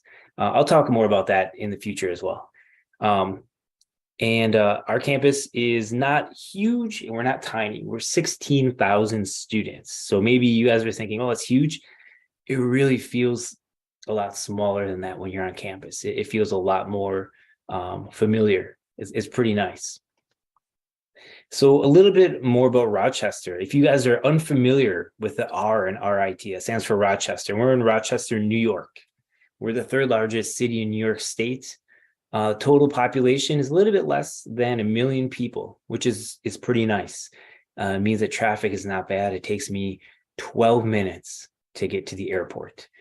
When I was in Lima, it took a little bit longer than that. We don't really have a lot of traffic. It's awesome. So if you want to get places, you can get to New York City in an hour. You can get to Boston or Chicago as well. Not much more than that, because we've got a pretty great airport. And We are what's called a comprehensive university. We love to talk about our STEM programs all the time, but we do have other programs that are world class, like our art and design program is great. We have a really good film and animation department. We just won a national film competition. We beat all the other schools that you might think of when you think about filmmaking. And we're going to be closing down next week because we are going to be filming on campus because we have an active movie studio on campus. We've got a fantastic business school, communications, digital media, really great program. Pretty much everything you can think of, if you combine technology with a traditional major, that's what we do at RIT. So before, I also mentioned something called co-op, and I want to talk a little bit more about that. The reason we have such a high outcome rate for our graduates is because of our co-op program. And I'm sure you've heard of internships before. Well, a co-op is like an internship, but it's a little bit more than that. We do experiential learning at RIT. And what that means is you are going to stop studying for a semester and you're going to go to a company and work. You're not going to pay tuition. You're not going to do homework. You're not going to take classes. You are just going to study. And depending on your major, you're going to do that for up to 48 weeks at up to 3 different companies. And you're going to get paid. You still have to pay American taxes, but you get paid by these companies. And when you graduate, that means that you are going to have work experience from these companies. You are going to have a connection in the industry, or 2 or 3 in the industry. And if you do a good job with these companies, these are the companies that turn around and hire our students. What I love is the statistic that 94% of the employers say that they would hire our students after co-op. And this is what happens. This is where our students do get hired. We have co-ops in all 50 states and in 20 different countries. So it's a great opportunity because you get to come to Rochester and that's your home. That's where you get to be, your home base. But you also really wanted to check out Florida, or you really wanted to check out LA or Seattle or San Antonio. Well, this gives you the opportunity to check out companies in those cities. And it's a great opportunity to see other parts of the United States, because when you graduate from RIT, you do have a lot of job opportunities waiting for you. And you're not going to be, choosing the first job that you get the offer for. You get to be choosy and you get to pick where you want to go. So this is another great opportunity for you to kind of figure out where you want to be in the future. So I mentioned before internship, and we do need to kind of help students understand the difference between co-ops and internships. So an internship might be unpaid, usually between classes during your summer break. It's more flexible because you're not really doing something necessarily related to your major. You can do internships and it doesn't delay graduation, whereas a co-op is going to be paid. We actually have all the data for our co-op programs and how much money students get from co-op. So we can always share all that data. It's actually available on our website. So you can see how much money you're going to be making during co-op. It's going to be a semester long. Sometimes it's as short as 4 months, and it can be as long as 9 months. It's very in-depth and it's related to your field of study. And it is something where, I guess I would say the only downside to it, the only downside to RIT is it takes 5 years to graduate at RIT instead of 4 years. But when you graduate, you have a job waiting for you, or 2 or 3. Most of our students have job offers before they graduate. We do have some students going into their 4th year of college or their 4th year of studies with a job already lined up. All they have to do is complete their coursework and they get hired. It's a really good position to be in. So obviously we do more than just co-ops. We have fantastic research and laboratories at RIT. We've got basically the top things that people are using in industry, whether that's machines or different types of research and research facilities. we actually get tools and things like in mechanical engineering. Before they come out on the market, we have programs set up so students can use them in our university, so that when a company is hiring and they say, you know, this is an entry-level position, but you need 2 years of experience using this type of machine.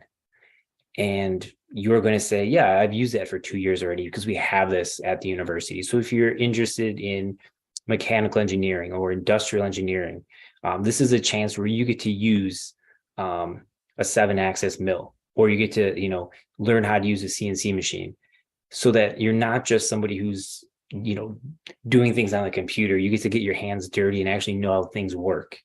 I'm going to tell you a little bit more, though, about why students really choose RIT,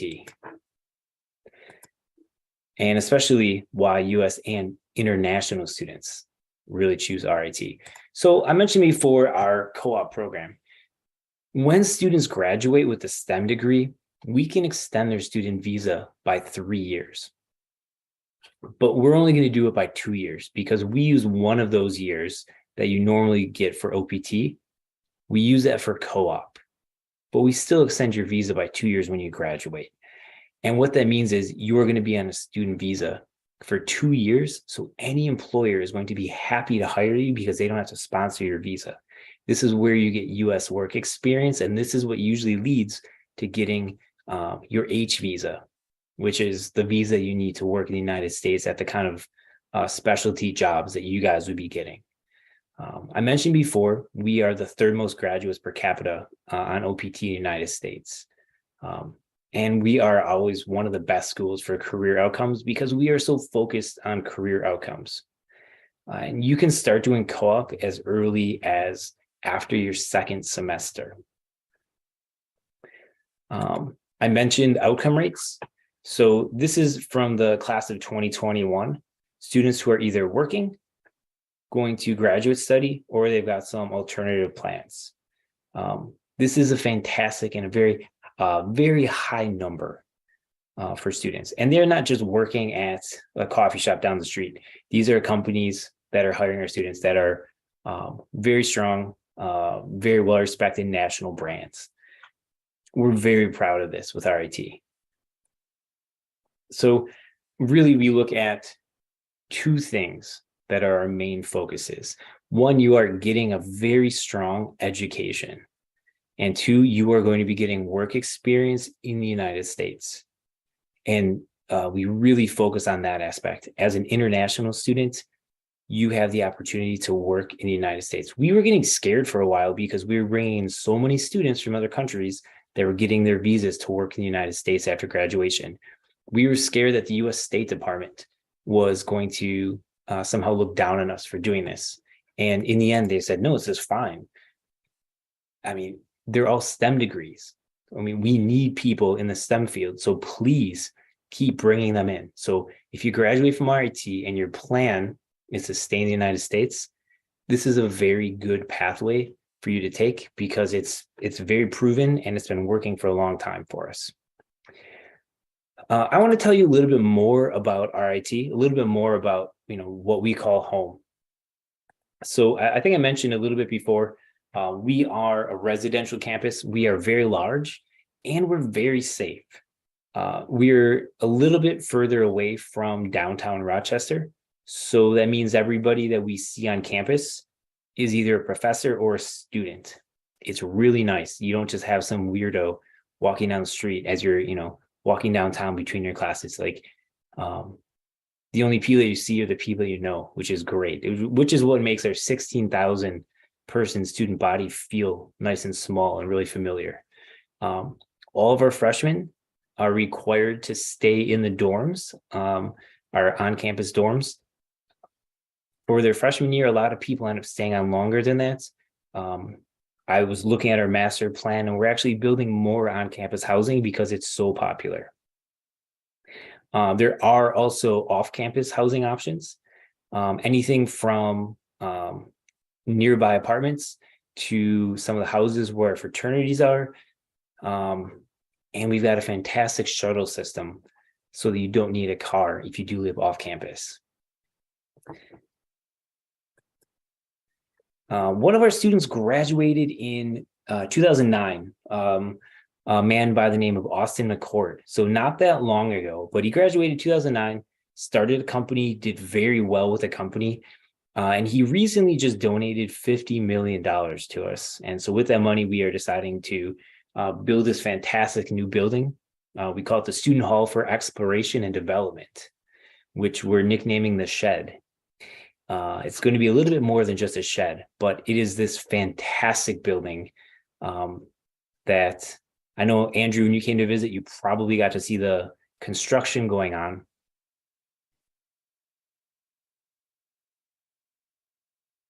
Oh man, the construction is going so fast on it. It already looks so incredibly different now than it did just a few months ago.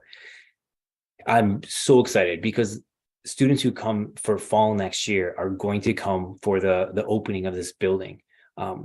We have so many amazing things going on at RIT, and we don't get a chance to showcase all of them. And this is one of those places where people are going to be able to showcase the things that they're working on, the things that they're doing. And it's just another way that we can kind of highlight the natural environment around us as well.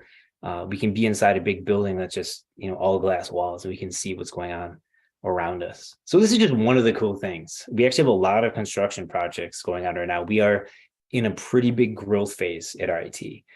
We just recently built a global cybersecurity institute. We saw what they had at IBM, and we really liked IBM's Cyber Incidents Response Center, and we asked them to build us one. So now we've got one that's a little bit better than what IBM has. We call it the Cyber Range, and this is where we do some of our esports gaming tournaments. We are an incredibly strong esports school. I can't say too much in detail, but we've got some big things in the works for esports. I don't know if anybody here is into gaming, but we compete with 19 different games. Usually each game we have is 2 to 3 teams, and you have to try out to get on the team. But when you get on the team, you get a coach and a manager, you get uniforms, and we have a dedicated training facility for our esports team. I think we're number 1 for Call of Duty, and I want to say Hearthstone. And I know there's at least one other that we're competing, or we're the first place team.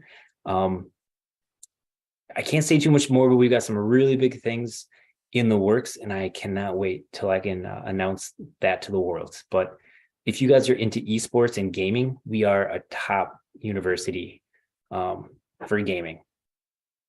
Some of the other things that we have in the works, we have a music performance theater, which is going to be done in a little over 2 years. The new president, Dr. Munson of our university, he and his wife are big patrons of the arts. And so they realized that we don't have enough performance spaces on campus. So we are putting together this brand new, fantastic concert hall. I'm very excited for this, especially because we are creating so many different types of films on campus. So we're going to have a chance to sort of, showcase this on campus as well. We have our new stadium, which is half done. The new stadium is completed. We just last weekend was our girls soccer team regional championships. So we were there to watch that. I had lunch today with our soccer coach. I don't know if any of you guys play soccer, but we are putting a lot of effort into athletics. And so right now, having the soccer stadium half done, it's already gorgeous. When it's fully completed, it is going to be amazing. I don't think any of you guys play lacrosse, but RIT is the 2-time national champs for lacrosse. If anybody is an athlete, we do put a lot of effort into our athletics. We are a Division III school, which means that we cannot give athletic scholarships. It means we can actually put the rest of our scholarship money towards other things besides athletics for students who are non-athletes, which is really good for you guys. But it also means that if you are interested in playing sports, there's a better chance if you do want to play sports, you might be able to make a sports team. And also, we just completed phase 1 of our new Dubai campus. So we have a campus in China, one in Dubai, one in Kosovo, and one in Croatia. So we are definitely a global university. I want to show you guys some more shots of what RIT looks like. So if you look kind of in the background, you can kind of see in the background, about 15 minutes away by car is downtown Rochester. So we are surrounded by protected wetlands, and we have plans right now to increase the trees on campus, increase the wetlands on campus, and just sort of create this nice cushion of nature around the campus. We're a lot of technology, a lot of high technology buildings that are surrounded by nature. We have a family of deer that live on campus. There are foxes that live on campus. The rest of the city is just outside, but we're nice. It's kind of like a nice envelope of green space and nature and quiet. This is one of our quads. Again, just like a nice green space. This is we call it our global village. This is where actually the buildings on top are where our upperclassmen live. So you can move out of the dorms, and a lot of people decide, I'd rather just stay here. And this is where upperclassmen live. It's kind of its own little city where there's a post office, beauty salon, a secondary gym, several restaurants. And speaking of restaurants, we have 21 different restaurants on campus, or places to eat on campus. So yeah, I'm assuming you guys like to eat. I know Peru's got some amazing food. We actually have a Peruvian chicken restaurant I just found out on campus. So there's a lot of good places to eat. You're gonna have to come back for another visit. I think it's gonna look different when you come. How am I doing on time? Cool. All right. So I want to tell you guys a little bit more about applying and tuition. So I'm assuming the people I'm talking to today are interested in our undergraduate programs. So you can either do RIT application or the Common App. Once you pay the application fee, we know you're a little bit more serious. We're going to want to see your high school transcript. And if you have SAT or ACT, that's great. But we are a test optional university, and you do not need to provide SATs or ACTs. It's not going to hurt your chances if you don't have those. So that's fine. And you can either do TOEFL, IELTS, and we'll also accept Duolingo. Even though it's not on here, Duolingo is also fine with us. We're going to want to see a teacher recommendation as well. If you do the Common App, that's fine. About 90% of students will submit Common Application. However, one thing, I'll just give you this bit of advice. This is good for any university. Whatever your top choice university is, or maybe top 2 choices, fill out their university application if they have one. That's going to demonstrate interest, and it's going to indicate to the university that you are more serious about that university. And the reason why that matters is universities get tens of thousands of applications. I think we're going to have 22,000 applications that we need to get through. The ones that we see have done our application automatically. That's a green flag. We know that that student really cares about us. So if it's between them and another student that did the Common App, we're going to say the one that did the RIT application is probably more interested in RIT. And we're going to, if we have to choose between those 2 students, the one that did the RIT application is probably going to get the offer of admission, if that's the case. All right, so I want to talk to you guys about the cost of RIT. I know usually what happens by this point when I'm talking about the university is everyone's like, okay, I'm ready to go. What's next? Well, we should go over the cost of RIT. Because we're a private university, we are a little bit more expensive than a public university. But the positive note for that is that we are way more flexible in the scholarships that we can give. So the base tuition is about $53,000 a year. What I'm really happy about is that our cost of living is a lot cheaper than other places in the United States. And you get a good return on investment for that money. So we say it's about $18,000 a year just to live. And that includes your room, and board. So that's a place to live as well as, all the food to eat. So we do have merit-based scholarships, and we do that by looking at your entire application. The average scholarship is about $16,000 a year. Can be more, can be less, depending on your academic profile. We also have on-campus jobs. We are really good about student work. There are some students that I was able to bring in from Mexico and South America last year, and they're now working, and it's awesome because I helped to recommend them for jobs, and they have good jobs. There's also sponsored research you're able to do. Once you get older and you get to know some of your professors, you can help them around the labs doing research. And there is some financial aid that is available, but that is kind of on there's a very small pool for that. All right. And finally, there's a page that I've prepared just for you guys. As international students, we have our international student services department. This is fantastic because this is something our domestic team has no access to. This is just for you guys. This is where if you are going to work off campus, they're the ones that are going to help you with your visa. You just have to make an appointment, go in there. They are more than happy to help you guys. We have a really fantastic international team. Their whole thing is just helping you guys with everything to make sure that your experience is really smooth, really easy.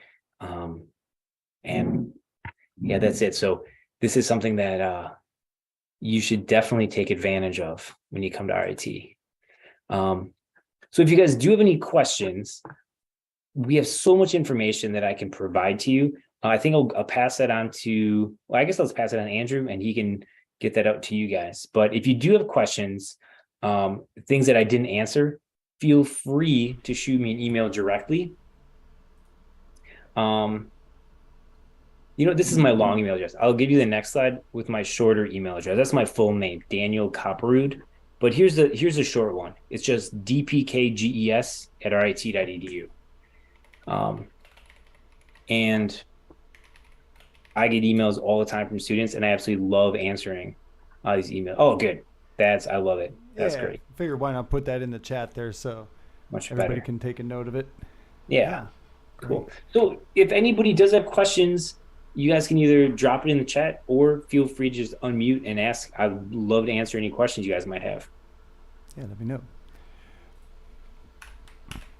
Yeah, definitely the new construction. The shed looks really cool. I was kind of wondering what was going on when I was there. I'm like, all right, this looks pretty big. It's right in the middle of campus. It's, looks pretty good to me. Yeah. Oh, good. Alex got a good question. Oh, see, and also Annie. Students in the spectrum. Oh, Annie, great question. So believe it or not, students, we have 17 different computing majors.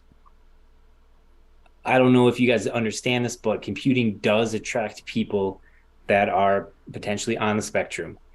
That's something we realized about a decade ago. We have got incredible support for students, and actually specifically for students on the spectrum.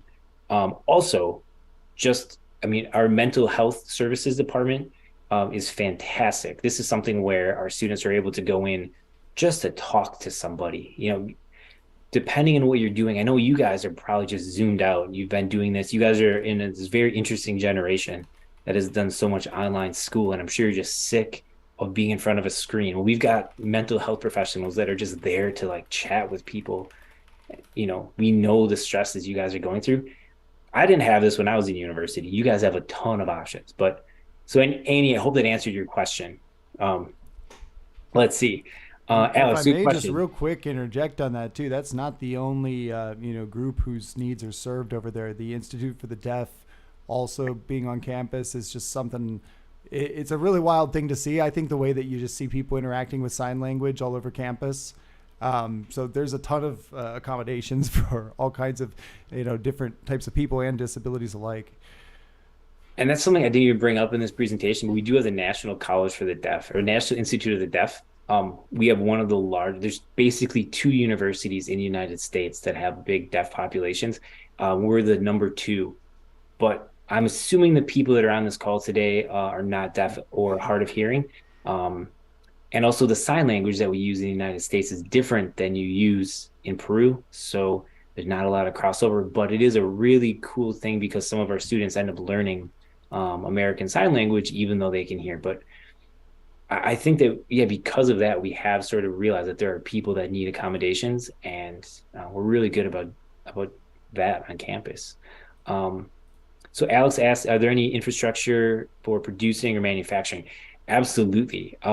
I don't have a shot of it, but whenever I travel internationally, I always go to check out different parts of RIT. Before my last trip, which is actually, I went to Brazil, Peru, and Ecuador. Before that trip, I was in the industrial and mechanical engineering departments. We have a big fabrication department where so we have two different racing teams. We have the FSAE team, so it's like running like the Formula cars. We also have an electric racing team. And actually, our electric racing team is called Hot Wheels. It's the only all-female race car team in the universities. And we are able to manufacture and fabricate all of our parts. So instead of just ordering parts from a catalog, people can just make them. We always joke that when the apocalypse comes, our mechanical and industrial engineering departments are going to be the ones that are going to be totally fine because they know how to make everything. So, yeah, Alex, absolutely. So I just want to quick, Alex, you can ignore me if you want, or you can answer in the chat. Are you interested in either like a mechanical or industrial engineering type major? What kind of career are you interested in?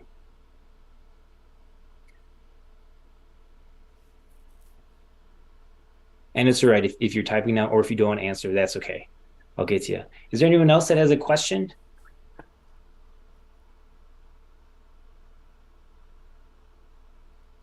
Yeah, if you do want to open the microphone, just raise your hand and I'll do it for you. Or okay, there's some. Alex got back to you. Oh, so Alex, this is good. So thinking design, yeah. So in terms of prototyping, I didn't mention this. But we have a place called the Construct, and I didn't know anything about 3D printing, and I went in there, and so we have, oh man, it's just I don't even know how many there are, dozens of 3D printers, and we have the additive and subtractive in our CNC machines. So if you can imagine it, and then you learn how to use the software, you don't even need to have this as your major. You can go into the Construct with your design, and they're going to help you to construct it. So I had a thing in my house where I was doing something with carbonated water, and I needed this bottle adapter, and it didn't exist. So I just made it. I just sketched it up. I don't know anything about 3D design, but I just quick learned how to do that, and then went in there, and they ended up building it for me with me. And I think it cost me 17 cents. So if one of the things that we have at RIT that's amazing is it's our Center for Innovation and Design. And normally business schools are in charge of that. But at RIT is independent of anything. So it's where our business students come talk to our engineers. And this is where people create companies. So a lot of startups happen there because this is where, people have an idea, and then someone else is like, okay, well, let's figure out about funding. Let's figure out, how to make a company out of this. So there are people that are just making things. They're imagining something, figuring out how to make it, and then they have it. And then it becomes either, a hobby or a company. Alex, I wish you could come to visit because it's awesome. I mean, you know what? Actually, it is. I don't know if I have. Actually, Andrew, see if I can give it to you. But we do have there's a live feed. Where you can just open it up. I watch it sometimes. You can see what people are building. There's a guy that's working on trying to do 3D printed carbon fiber right now, which doesn't exist in the world. He's trying to do this because he wants to start making race bikes, and that you can't.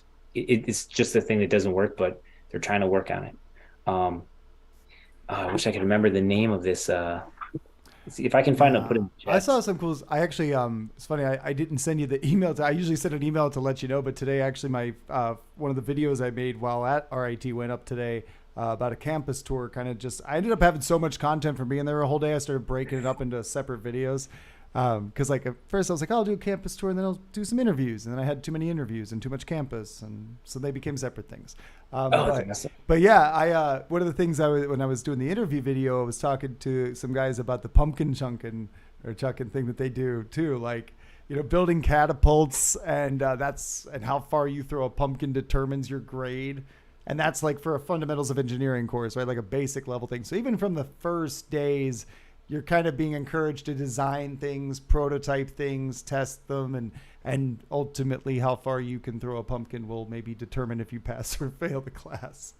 I mean, that's life, right? Yeah, if you're working in a company. I want to give you guys, this is the live feed. If you guys do want to ever watch this, you can click on this whenever you want. But this is the live feed of our construct. You can just see people making stuff.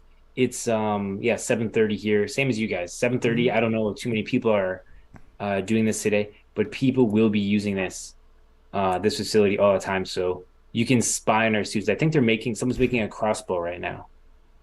Oh yeah. That looks pretty cool, actually. That's kind of awesome. Yeah. And actually I know, the guy who's in the back right there, that's Brandon. He's actually in my freshman seminar course. So that I'm pretty excited. I'm going to have to talk to him about that tomorrow. Cool. So it sounds like there's not a ton of other questions, which makes me happy. I feel like I either covered it. Let's see. Any advantage to learn about 3D prints before applying? No. So if you want to learn about 3D printing and then you want to come use the facility, you can. I didn't know anything about it. I just downloaded some open source 3D printing software, and I sketched up some stuff and I made it and I did some cool things. We have over 300 different clubs at RIT. One of those is our maker club. So if you want to learn how to do it, then you can just go and do it. You can learn from the upperclassmen and learn on your own. Later on, this is something that you'll be doing, like you'll be using computer-aided design if that's what you're going to major in. But like, let's say you want to do photography. Tinkercad, Alex, that's a good call. Yes, Tinkercad is definitely the one. I think I use an open source one that's not Tinkercad, but if you guys want to do 3D printing, learn about it now for sure, because when you get to a good university, you can build things, whatever you imagine, you can actually build it. That toy from your childhood that broke and you don't know where it is and you can't get a replacement part, you can just build it again yourself. So that's great. Or like, you break your PS5 controller and you're like, well, I'm not going to spend money on a new one. Plans exist out there. You can just 3D print your own. So there are so many cool things that people are doing. I'm not even aware of what people like right now. The 20 and 21 and 22-year-olds are doing the coolest things, and I'm just completely out of the loop with what it is. I know. So I think about like, man, if I had these in school. Oh. Yeah. Well, I mean, I'm trying to take advantage of it. But yeah. I mean, it's nice. Faculty and staff are able to go in and do this kind of stuff too. And it's amazing to watch this quiet kid you see around campus, and all of a sudden you're like, I need some help with this thing. And then he lights up and he shows you how to do this amazing stuff. And it's pretty mind blowing. And you're like, oh yeah, well, it makes me feel good about the future. I feel like we're in safe hands. People are going to be making some pretty cool things with the tools they have.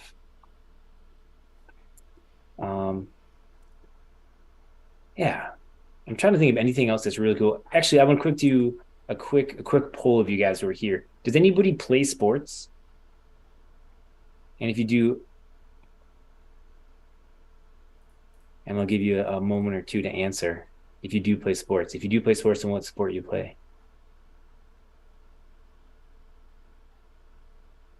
So what sports are people doing? One thing that I love is that we have all these nature trails around campus, and I started riding my bike. I started commuting. It snowed today. Annie, soccer, of course, soccer is popular there. Yes. So our men's and women's teams are both really good, and we're always looking for new players. If you guys do have a video of like your highlight reel, feel free to send that to me. I love passing those on to our coach. He loves getting them. And he would love an excuse to come to Peru and meet you guys. So our sports teams are great because if you're not going to be a professional athlete when you grow up, but you want to continue to play. We're a really good university for that because we have so much support for our student athletes. You're automatically going to be part of a community. And in day one, you have a group of friends who are your teammates. And it's a great way to get integrated into the campus, to know people right away. Our athletes actually have, on average, higher than the average grade point average than the rest of the university. So the grades are slightly higher. It's because they need to have good grades to continue to play, but then also just because they have to be so organized and they have to be really disciplined. So they do a good job with that. I'm trying to think about, oh, and also, something I mentioned before, we have a music performance space. We started offering music performance scholarship. So if anybody plays music, we have very easy requirements for you to get this performing arts scholarship. So if you play piano, or you like to sing, or you want to be in a band and you play guitar, these are the things that you can do, and RIT will give you money to continue playing. We're very data driven, and we realize that students who are interested in music are also usually very academically gifted, and they're very successful academically. And so we want to reward students for that because we want to attract students that are into music. So I feel like we don't have too many other questions, which I'm hoping is good. Hopefully we answered the question for you guys. Yeah, I think we covered things pretty well. Definitely, there's a lot more to RIT, I think, than people realize. Like, even just bringing up, music and performing arts scholarships and things like that. Not typically the things you would maybe associate, right away with a Institute of Technology, right? Absolutely not. People don't think of it, but yeah, some of our graduates were part of the film Coda, which won an Academy Award 2 years ago. It was with a bunch of deaf and hard of hearing people. And it's a great combination of the National Institute for the Deaf with our film department. That Magic Studio is amazing. That was like, I like making videos. So when I walked in there, I immediately felt like I was at home. I was like, oh, I just want to stay here now. It's like, oh, that's awesome. That makes me really happy to hear. It's right next to my building, and I love it. I love that it's right there. I love that they're filming things. They're creating these amazing things all the time. Yeah, and you got like all sorts of great equipment they can just grab and borrow and stuff. I mean, that's the kind of things that open up that creativity, right? Yeah, I think by the time you are in your fourth year, you are able to check out up to $50,000 worth of equipment.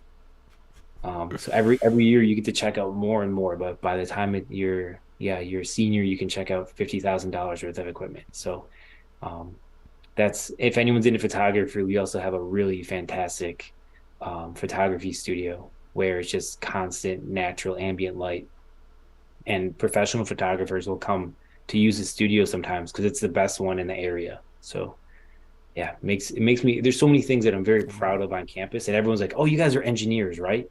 I'm like, well, yeah, but we're a lot more than just that. Absolutely. Well, I hope everybody got to understand that a little bit better today. And, if you're interested and you have more questions, then you can reach out to Dan directly. Again, we put that email in there in the chat. Maybe you want to throw that in there one more time just in case, kind of got buried under the questions. And of course, you can always talk to us or talk to your counselors at SCORE if you have like questions about the university or want to get in touch again, with Dan or somebody else there, or if you want to help with your application, we can do that too.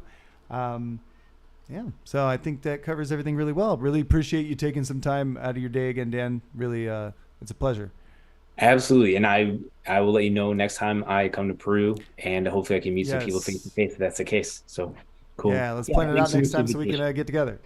Absolutely. Thanks for the invitation, Andrew. Have a great night. Take care. All right, you everybody. too. All right, and then our last presentation of the fair is going to be Beloit College coming up in just 15 minutes, so please stick around. We got a wonderful liberal arts college with really big scholarships for international students. You're going to love it. It's one of the best representatives of any university ever is Hernan, so he does a great presentation. You're going to enjoy it. We'll see you in 15.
How are you?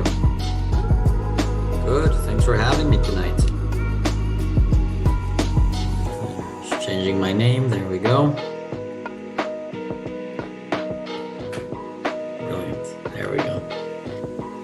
Thank you. How's it been so far?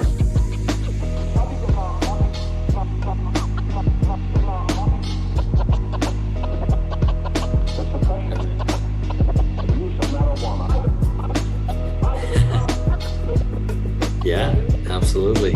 Well, I'm glad to finish you off. Hopefully I won't tire anyone too much. I'll keep it on the briefer side. Excellently. Everything's pretty good. Welcome a nice class, quite international, and things are doing great.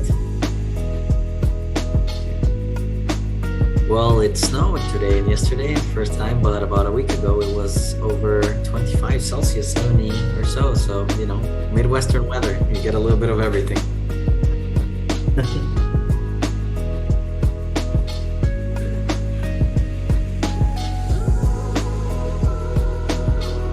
Yeah.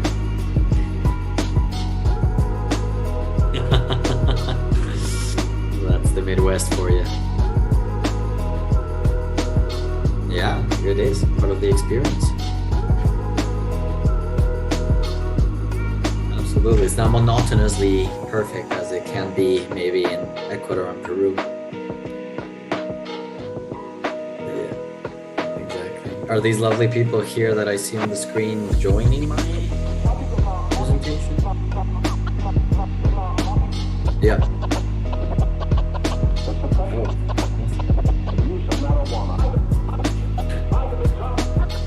Brilliant. Sounds good. Yeah. Works great.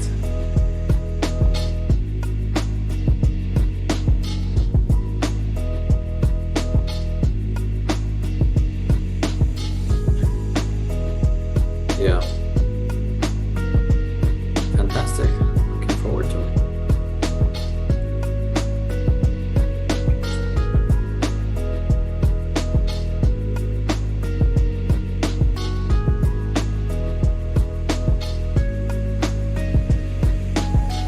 I hope so. I hope so. We'll see. Usually, since you know there's 2 or 3 of us on the international, and we can't all go, we rotate. So this past year it was my colleague, but maybe next one for sure.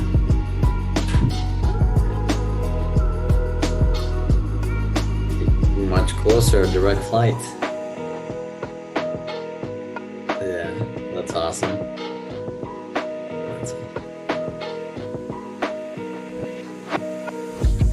And it's quite beautiful. First time I ever went for Beloit recruitment, I fell in love with the desert-like atmosphere there. I don't know if I'd lived there, but it was really a unique place. Yes. Yeah. No, it's true, but it has quite a bit of its charm, and I guess that's why they call it the land of enchantment. Exactly. There you go. Hi, Mariela. Hello. Hello, Hernan. How are you? How are you? Good, how are you? Good. I'm good. Okay. We have more people coming in. Yeah. I have permission, it seems, to admit, right? You know that. Lovely.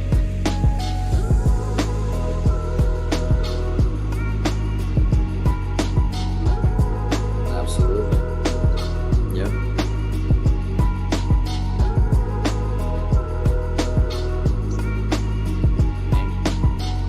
Oh, I will. I'm very excited to get 2 score people. That's lovely.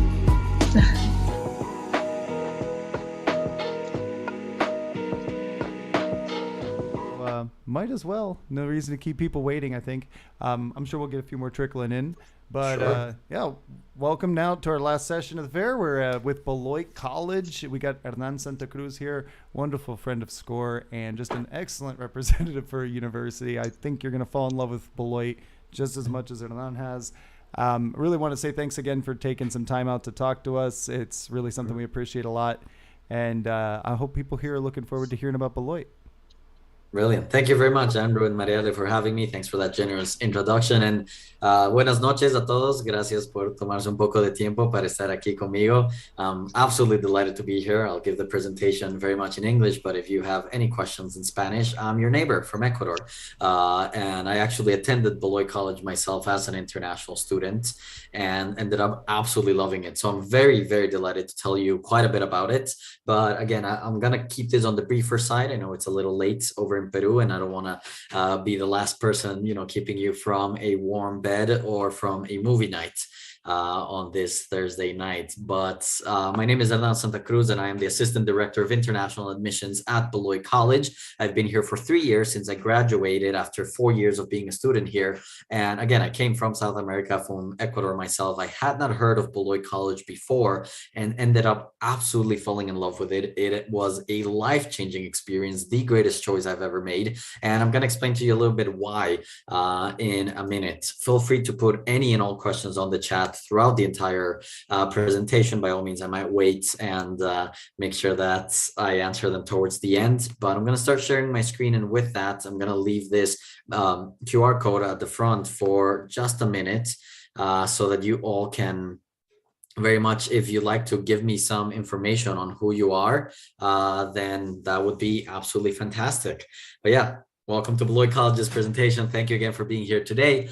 Pictured here beyond the QR code, if you'd like to share your information and hear more from us, is Middle College, the first building of Beloit, which I'll get to its history in a little bit. And it is the oldest academic building northwest of Chicago in the entire United States. And that's an oddly specific attribute for a building, but I think it's very representative of what it is that we have done for quite a few years and what we continue to do. And if you're student today, I'll tell you how Beloit is utterly life-changing. If you're a counselor, if you're a parent, I can tell you, someone who went away from home, who traveled over 3,000 miles away to call this new place home, it is really a place that nurtures people and develops you in an incredibly well-rounded manner. So hopefully you got the QR code. We can get back to it towards the end. And with that, it's great to start at the beginning. As things usually do. And so Beloit was founded in 1846. We have been in the making 176 years. We've been around for quite some time, longer than the state of Wisconsin itself. And since 1846, Beloit has had these core pillars to make the people that go through it, whether as a staff member, as a student, as a supporter of the college, to become effective communicators, productive collaborators, creative problem solvers, and just people who have tremendous intellectual and professional ability. The idea behind the Beloit education isn't necessarily to prepare you for the future, but rather any future. If you want to change your career several times, if you're going to work for things that don't yet exist, if you're going to pivot from one industry to the other, that's what Beloit is really about. So we very much prepare you for any future. And although this map is rather abstract, we do so in one of the nicest areas, in my opinion, of the United States, which is the Midwest. We are located in Wisconsin, up north. It does get cold, but it's an absolutely area,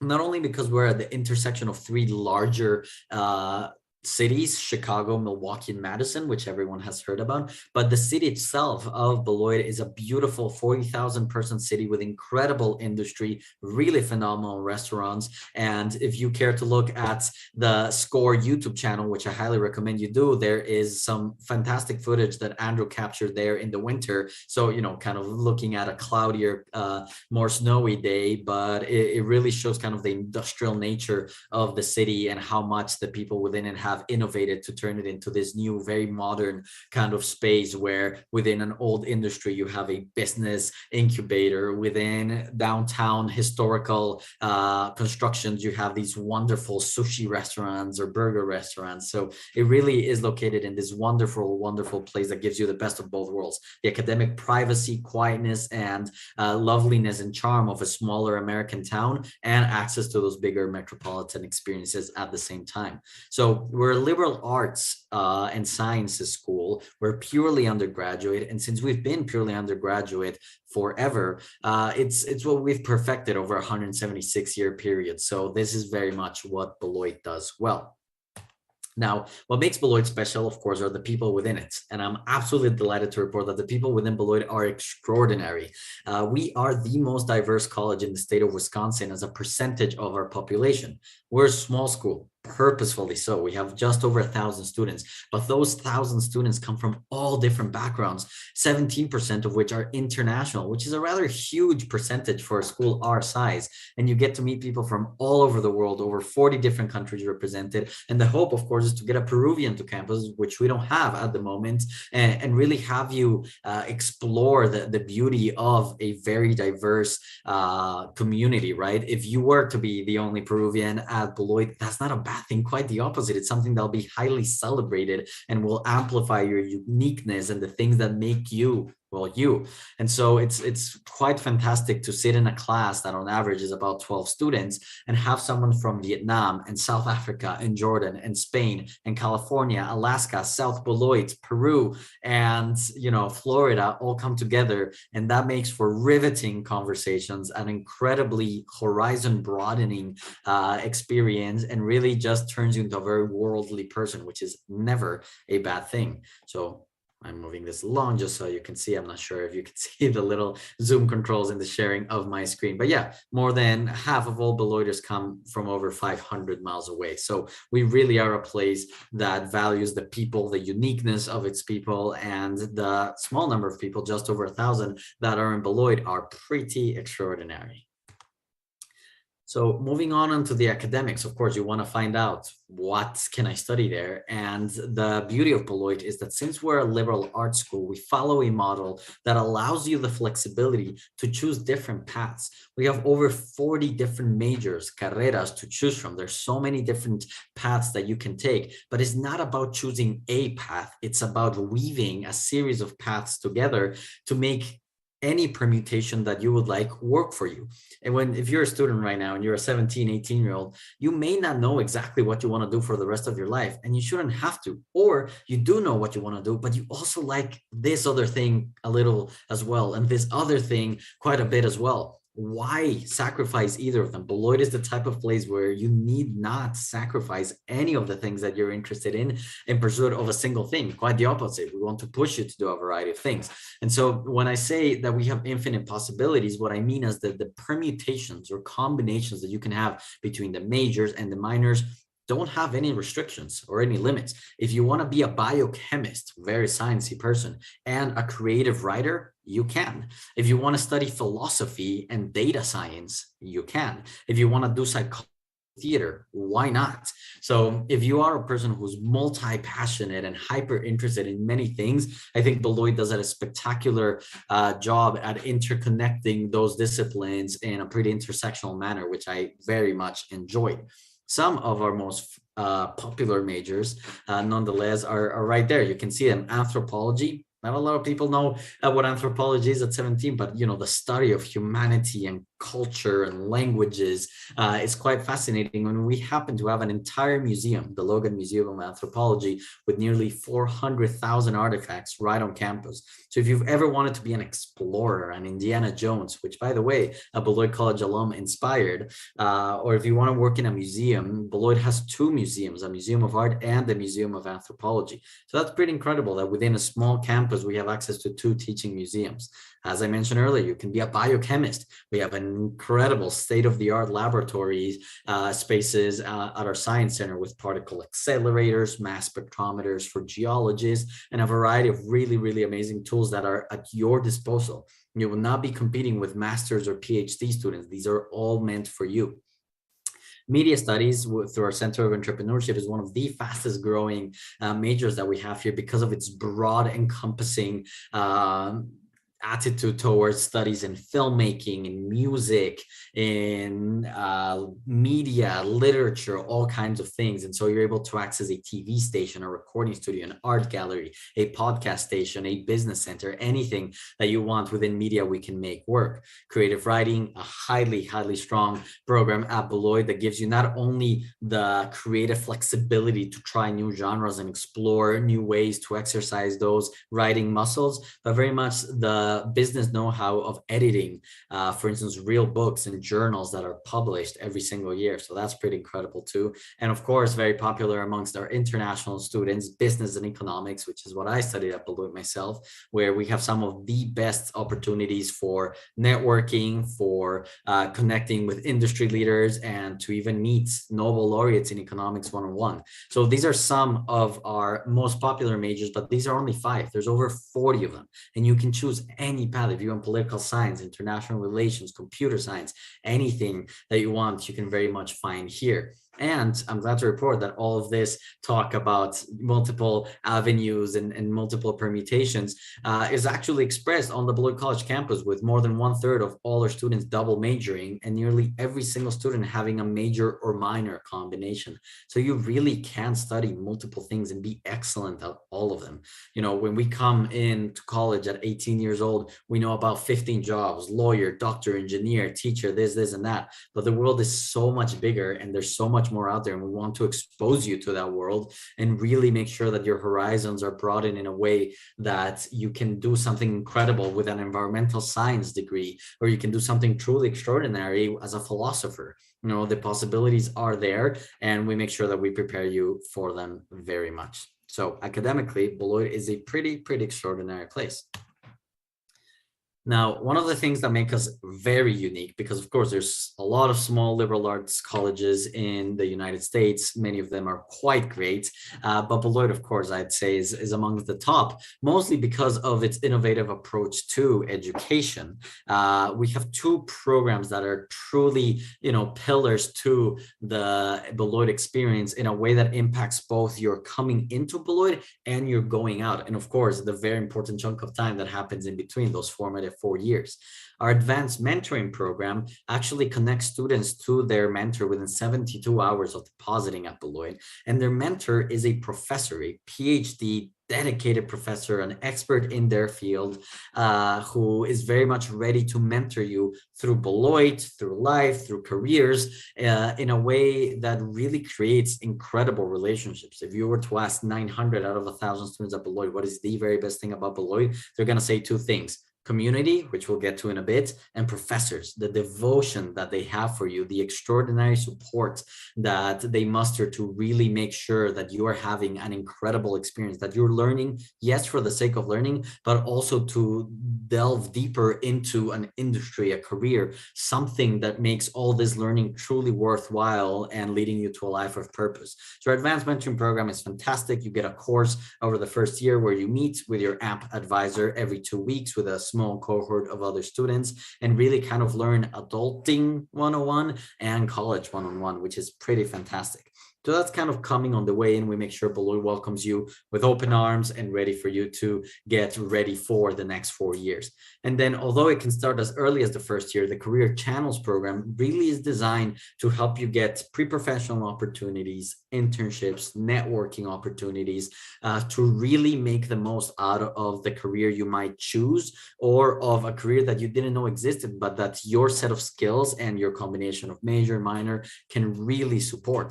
Just today, I was speaking to a student in China who told me she's massively interested in issues of, say, gender and women inequality, and a true passion for comic book making and artistic expression. And so it was an easy conversation for me to have in many ways, because I told her that how easy would it be for us to support projects and research opportunities for her in which she can meet artists locally or around the country.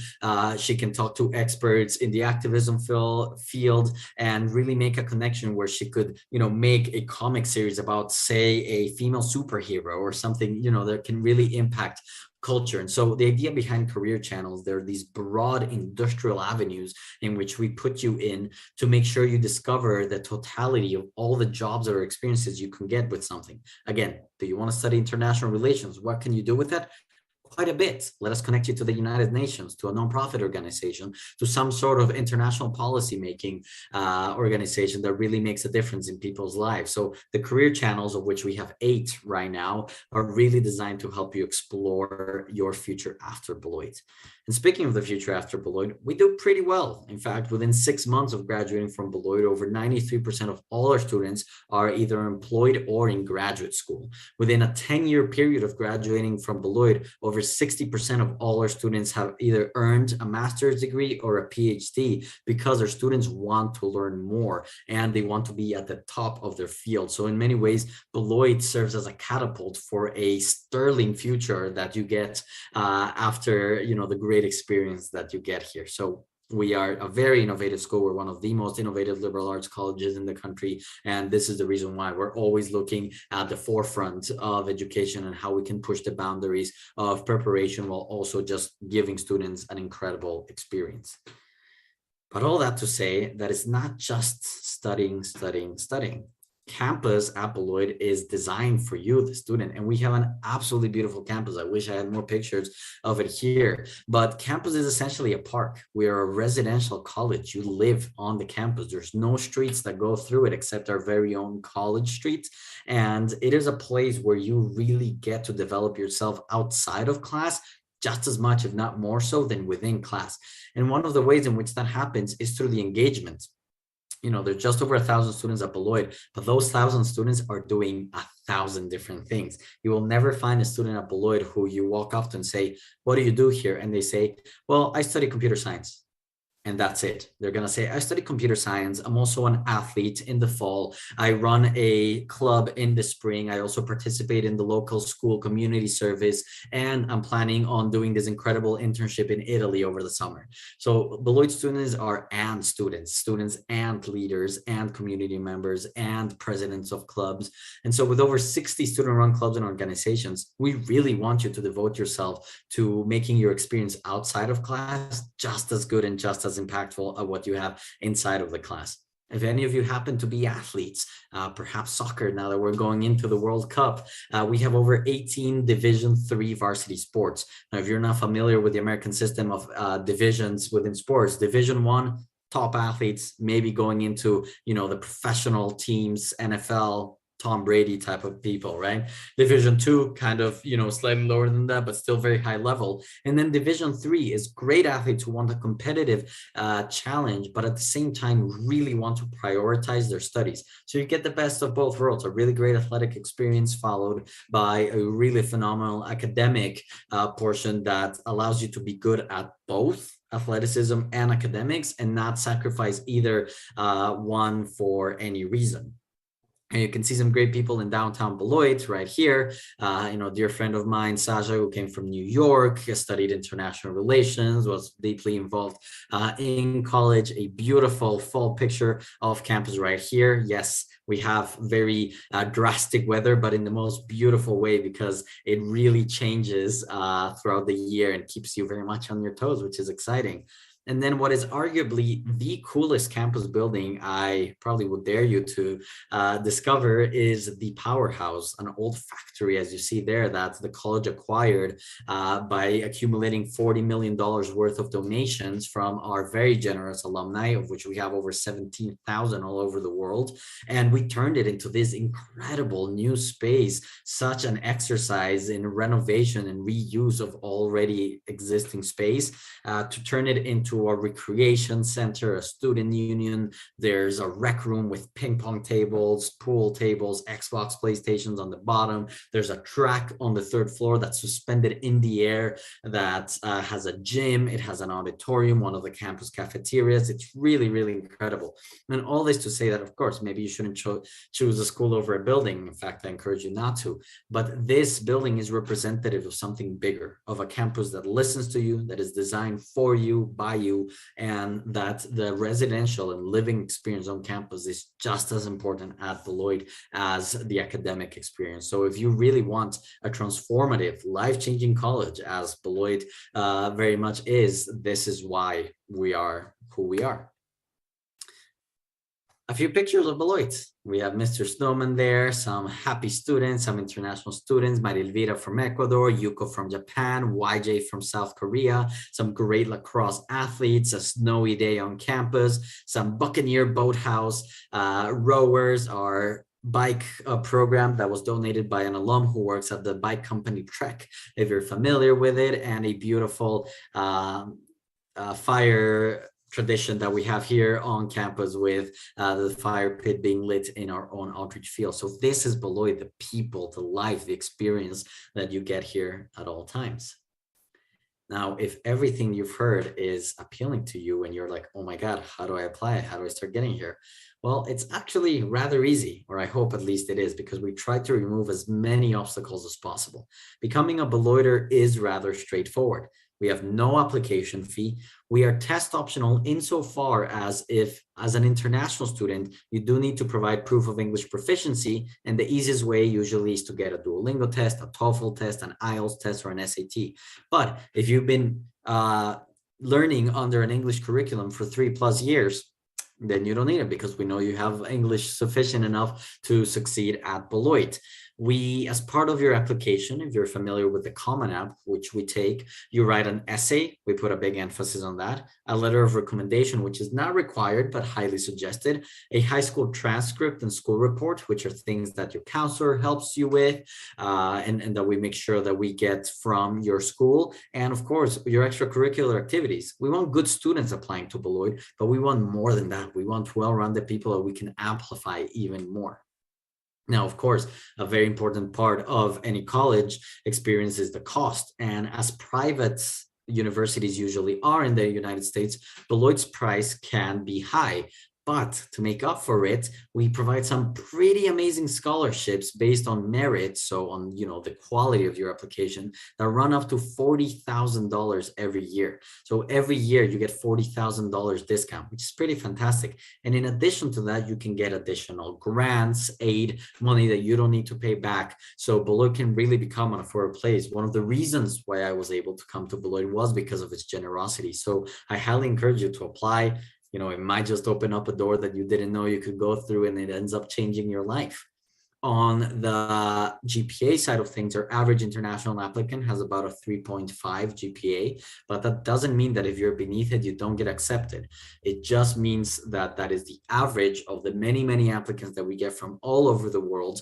And since we practice what is called holistic admission as part of our liberal arts experience, we read your essay, we take a look at your letter of recommendation, if you submit one, the extracurricular activities, the quality of your curriculum. Let's say if your school has the IB program, did you take it? If you took it, did you do well in it, right? We want to see people that challenge themselves, but not just for the sake of challenging themselves, but to do well in that. So we take a look at the totality of who you are as a person in order to make the decision. So sometimes we'd admit someone with, say, a 3.2 GPA on the American scale, but that has incredible experiences. So, or a really great essay or a poignant story. So all of this matters. Who you are as an individual matters. Our main brochure at Beloit is literally called "You Are More Than a Number." And that is very much true. You see these wonderful students here celebrating our Beloit Buccaneers, which are our athletic mascots. Each one of those students matters tremendously to Beloit and contributes in remarkable ways. In fact, the girl right here that you see, Brianna Arteaga, is a student from California who's a double athlete in soccer and in softball, is a biochem major doing some incredible biochemical research over the summer in doing stem cell transplants to try and cure cancer or diminish some of the effects of cancer in people. And she's just one of incredible examples. Peyton here is just from South Beloit or Rockford, close by, and she studied political science, was an athlete, did a variety of incredible things. So everyone at Beloit is quite incredible. And so if you're interested and would like to join, applying through the Common App is easy. It is free. We don't necessarily need a test. And although the first deadline has already passed, this is good for juniors or sophomores who are perhaps joining us today. The next deadline is coming up. We can fill it out this weekend to next weekend, and would happily read your application soon. Or if you need a little bit more time, apply by January 15. In any case, you're eligible for scholarships. You don't need to apply for the scholarship. You just apply to Beloit in general. And if you're admitted, then you'll get one of our merit-based scholarships, which again, go up to $40,000 every year. So yeah, it's a pretty great place. And as we go into this last slide where you have my contact information, I wanted to mention something that I think is very important of Beloit, especially for international students who sometimes, and I was definitely guilty of this myself, we're very much driven by the rankings, the US News rankings, the Forbes ranking, and those matter to an extent, and Beloit is very well ranked always. But Beloit is very unique because it is part of a book that is very famous in the United States called The Colleges That Changed Lives. It was written by a New York Times education writer, Lauren Pope, who was kind of tired of, kind of the Harvards of the world and the reputation that all these big schools had. And he went on a journey to discover the 40 schools he decided that he thought were just as good as those big name brand schools, but didn't have the reputation because they were smaller liberal arts schools that dedicated their money to the students as opposed to fame and research. And so he went around all over the United States to pretty much every single state and ended up mentioning Beloit as one of the 40 colleges that changed lives. And again, I went through Beloit. It absolutely did. It sounds cliche when I say it, but it's transformative. And one of the ways in which it does that is because it really takes who you are and amplifies all your strengths, elevates all your attributes in a way that you end up becoming an incredible communicator, a very confident person, a very interesting person, no matter what room you are on. And that, to me, is what an education should provide.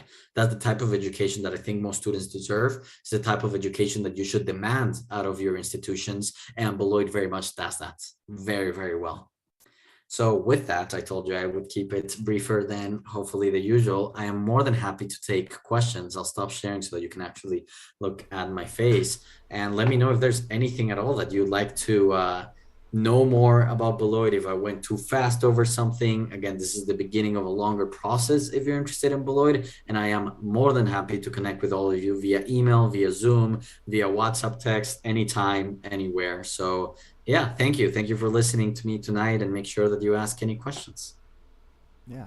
If you want to open up your microphone, you can just raise hand or let us know in the chat, or you can just type your questions in here. Got a great question from Annie. What kind of help do you offer to students in the spectrum? Quite a bit, actually, Annie, because we have a lot of students in the spectrum as part of Beloit College. We're very dedicated to helping all kinds of students and making sure that our education is accessible. So we have an entire office, Annie, called the Learning Enrichment and Disability Services Office, or LEADS. It doesn't roll off the tongue that easy. But LEADS office very much is dedicated to making sure that students with disabilities or who are not neurotypical or who are on the spectrum have the necessary accommodations, is what we call them here, to make sure that you have everything that you need.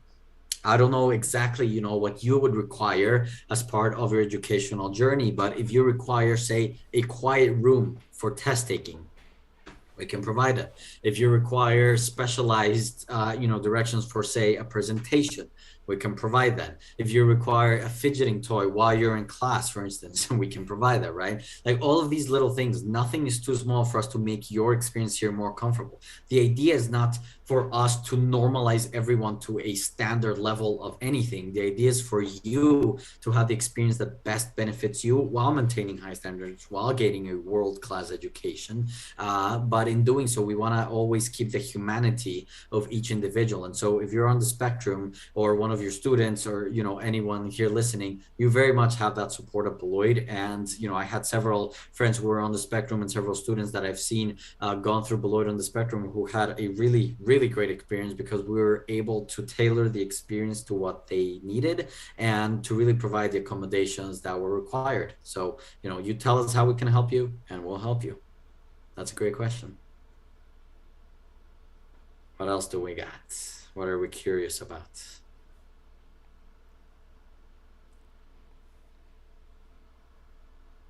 You can put it on the chat, unmute yourself. Or if I was so abundantly clear as I hope I was, then, I can always connect with you afterwards.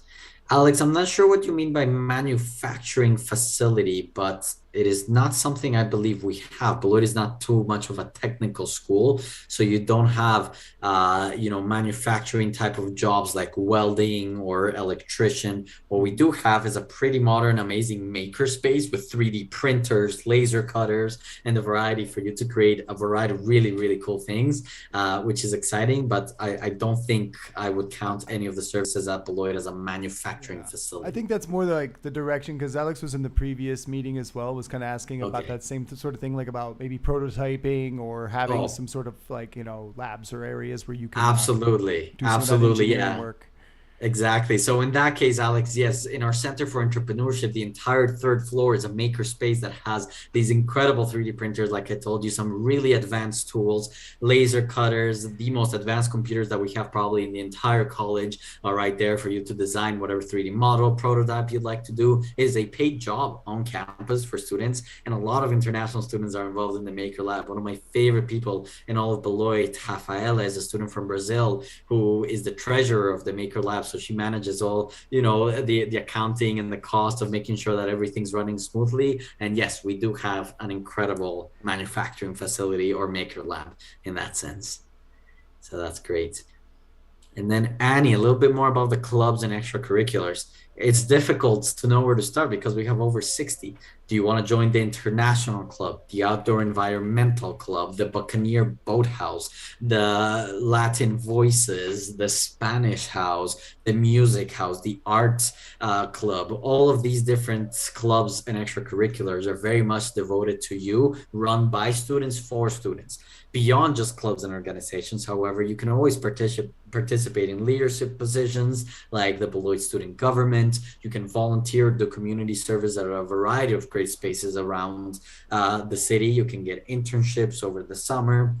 There's many, many things that you can do. And again, many times the clubs and extracurriculars that you involved in sometimes develop you more than academically, right? I think when I was a student there, I was involved in a variety of things that ended up shaping me even more than the specific major I chose. I applied for a job in admissions, which ended up becoming my career, and loved it. I was part of the Residence Life program by being a resident assistant, so kind of the community leader of a floor of a building, and you get to create a lot of great programs. You can be part of the student engagement and leadership organization on campus, which determines a lot of the really fun programs that we have, like the first Friday of every month. We have the First Friday Flicks. We show some really great movies in our auditorium. You can be part of the big concerts that we have on campus, all these really great things. So there's a lot of things to do. There's a whole list of them. If you just go to our website, beloit.edu, and you type in clubs, you're going to find over 60 of them in all kinds of different things.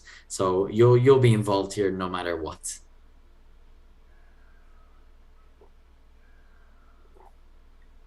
Thank you for the questions. I always like flipping through that list when people ask about that. Just I'm like, I'm curious what all is in there. I like that there's a parkour club. There's a parkour club. You got some good spaces around there for that. I could see that working out. Yeah, you got the little hills in the park. Yeah. Yeah, there's all kinds of things. And what I love about this list of extracurricular clubs and organizations is that it ebbs and flows. And that sometimes, a couple of clubs get inactive and then 5 more appear because we have a new class of students and they want to try new things and they want to start. Parkour club wasn't a thing until, 3 years ago or so, where this guy who was really passionate about it started it. And now it's one of the major clubs on campus, the Buccaneer Boathouse. We had the property for the boathouse, for a long time, but it's not only until they contacted alumni, they got some money and really made it work that it became one of the staples of student life at Beloit College. So it really is a place designed for you and your experience, and the clubs and organizations are some of the best ways to make the most out of the experience here at Beloit.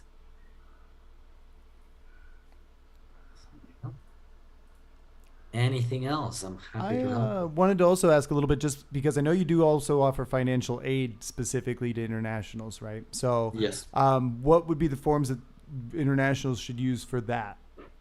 Absolutely. So on our website, if you go to just beloit.edu, apply or admissions, you'll find an entire menu for international students. In it, we describe the financial forms needed. We essentially have a institutional form called the International Student Financial Aid Application, called the ISFA, which is super easy, very, very easy to complete. It's only 5 pages, and it asks you about your financial kind of, availability to contribute to Beloit and to attach a bank statement, income slip, anything like that to corroborate the numbers there. That's what we take.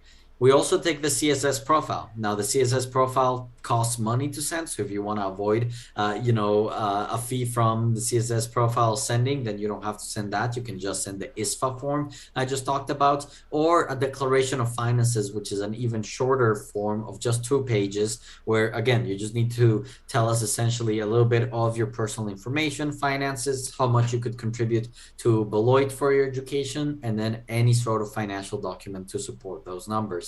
So we do provide financial aid. All international students are eligible for financial aid, for merit-based scholarships, and we compound both merit-based scholarships with financial aid. So it's not just one or the other. We put them together to make the best possible package we can make for you.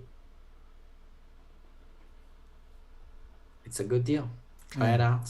It might open up, again, an opportunity unlike anything you've ever known, and it's worth the adventure, right?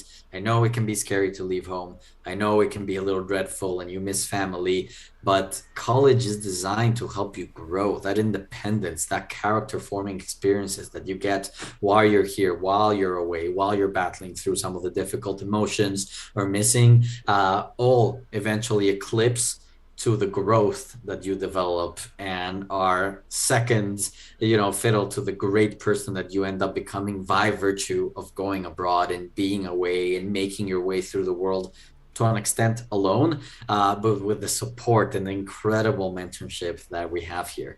If you're used to a small school right now in Peru, it's very difficult to just jump onto one of these larger universities and become one of 300 in an auditorium. That's a conveyor belt education to an extent where you get a book, you study it yourself, self-taught, good luck. You'll sit kind of on a big lecture hall. And that works for a lot of people. I don't want to diminish that, but I think there's a fundamental difference between that and the type of experience that Beloit offers, where you're going to be one of 12 in a class, one of 15, one of 20. You know your professors, they know you, and all of that matters quite a bit. Great question. A little bit about my best experience at Beloit College as a student. That's a tough one because there's a lot of really, really great moments, but I'll say a few. Some are superficial and they're just cute stories, and some are pretty meaningful. But one of my happiest memories in the world was when I saw snow for the first time. It was, I believe, the 21st of November of 2015, just, a couple months arriving at Beloit, and the snow that fell was the snow that falls in the movies. Magical, thick snowflakes falling beautifully, a whole 10, 15 inches overnight that made it really, really soft. So it was a perfect snow. So that was quite good. But that has nothing to do with me as a student, but it's something that really impacted me and made me appreciate the different environment that I was in. This was home now, and I realized that, and it was magical. Now, as of best experience, I'll probably mention a program that we used to have that has now been involved, but it was called the Sophomore Shadow, where I was nominated by my supervisor at a job. She wasn't my professor or anything, to attend a program, a 2-week program over spring break, where the Career Center at Beloit, which is amazing, and we very much prepare you for internships there, had an all expenses paid trip for me to go to San Francisco and shadow a Beloit College alumna who was working in the field of financial technology. This lady was doing some pretty amazing work on trying to develop essentially this app for people to learn a little bit more about financial literacy, how to go about developing your credit score, all of these really important things. And Beloit paid for my ticket, for my hotel, for my food, for me to go to San Francisco for a couple of weeks as a second-year student and make my way around one of the best cities, in the country, a place that I had never been to before, and really learn and make the most out of the experience. It was short, but man, was it useful, and it very much showed me and opened my eyes to the wealth of opportunities that Beloit had for me. After that, Beloit kind of became this snowball effect of incredible opportunities for me because I realized that I could do so much. So shortly thereafter, I applied to study abroad. I became a resident assistant. I ended up becoming a senior class officer to be valedictorian for the graduation. Like all of these experiences kind of stemmed from my ability to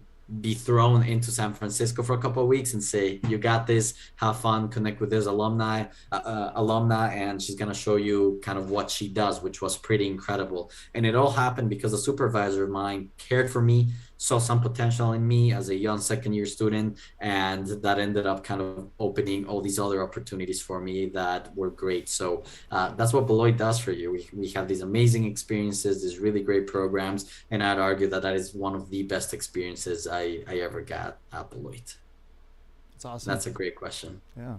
I think it speaks so much to just how working with a smaller, campus, smaller university setting allows you to have those kinds of opportunities. Because if you, I don't know, let's imagine they had the same program at the big, massive, state university. Sure. It would probably be, okay, everybody sign up. We have a list of maybe 100 people. Somebody charters a flight or something and gets, a big group out there to go to some event and see some things. But here you're dealing with a one-on-one interaction with you and a former, person from Beloit.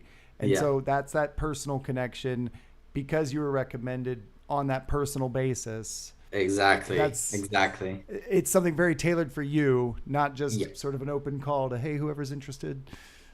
Yeah, that's exactly what it is. And I'd argue, that we're a small school with very big opportunities. Sometimes people think that there's more funding, more opportunities at larger universities. That may be the case, but you're competing with 50,000 people. Here, we're making sure that the individuality of who you are and that the program that we're designing helps you. And that, to me, really makes a difference. And it makes a difference in the quality of connections and relationships that you develop, the networking opportunities, which, it's kind of a joke saying, but it's actually really true. It's not what you know, it's who you know. And when you get to know people as well as you do in Beloit, the alumni, the industry leaders, the really important connections that you end up making might end up shaping your life in ways that you have no idea. So small school, big opportunities, really tailored experience to who you are and who you're going to become. Yeah. And that's, I think, a common mistake is people say, well, more people means I will know more people and therefore I will have more opportunities. But it's like you can very easily just be in the same small group of people. I mean, I think there's only so many people you can connect with even just as a person. So you might be surrounded by 10 times as many people, but you're not going to necessarily have 10 times as many connections. So maybe making more quality connections actually goes a longer way. I think it does. It's much more worth it. Much more worth it. Yeah. No, it's true. It's true. Yeah. Beloit's fantastic. Try it out. If you have questions, contact me. Again, my email was just santacruzh@beloit.edu. Happy to connect with any of you. My text number, if any of you use WhatsApp, I'm happy to text if that's easier. If you want to jump on a one-on-one Zoom call, that's very much, something I can do every single day. Andrew just put my email on the chat. Contact me. Tell people about Beloit. This is a place that I think more people should know about, that we're working on developing a larger South American population because we have people from all over the world and it's amazing.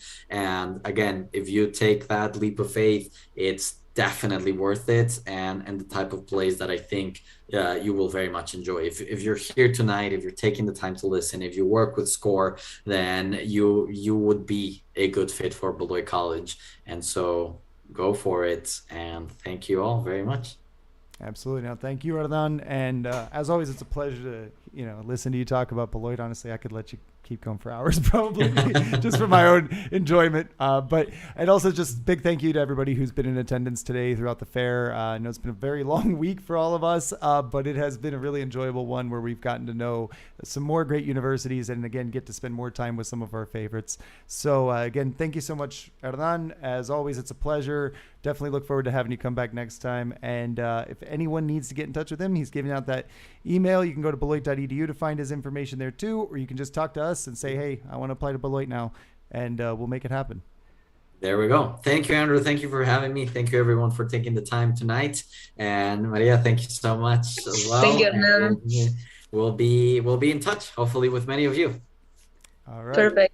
Awesome. Have a great night. Bye, everyone. So much. Bye, Hernan. right. And that's it, people. So we're done. Fair's over. Thank you so much for everybody for being here. Woo! Woo! Thank you, everybody. All right. Bye. Until next time.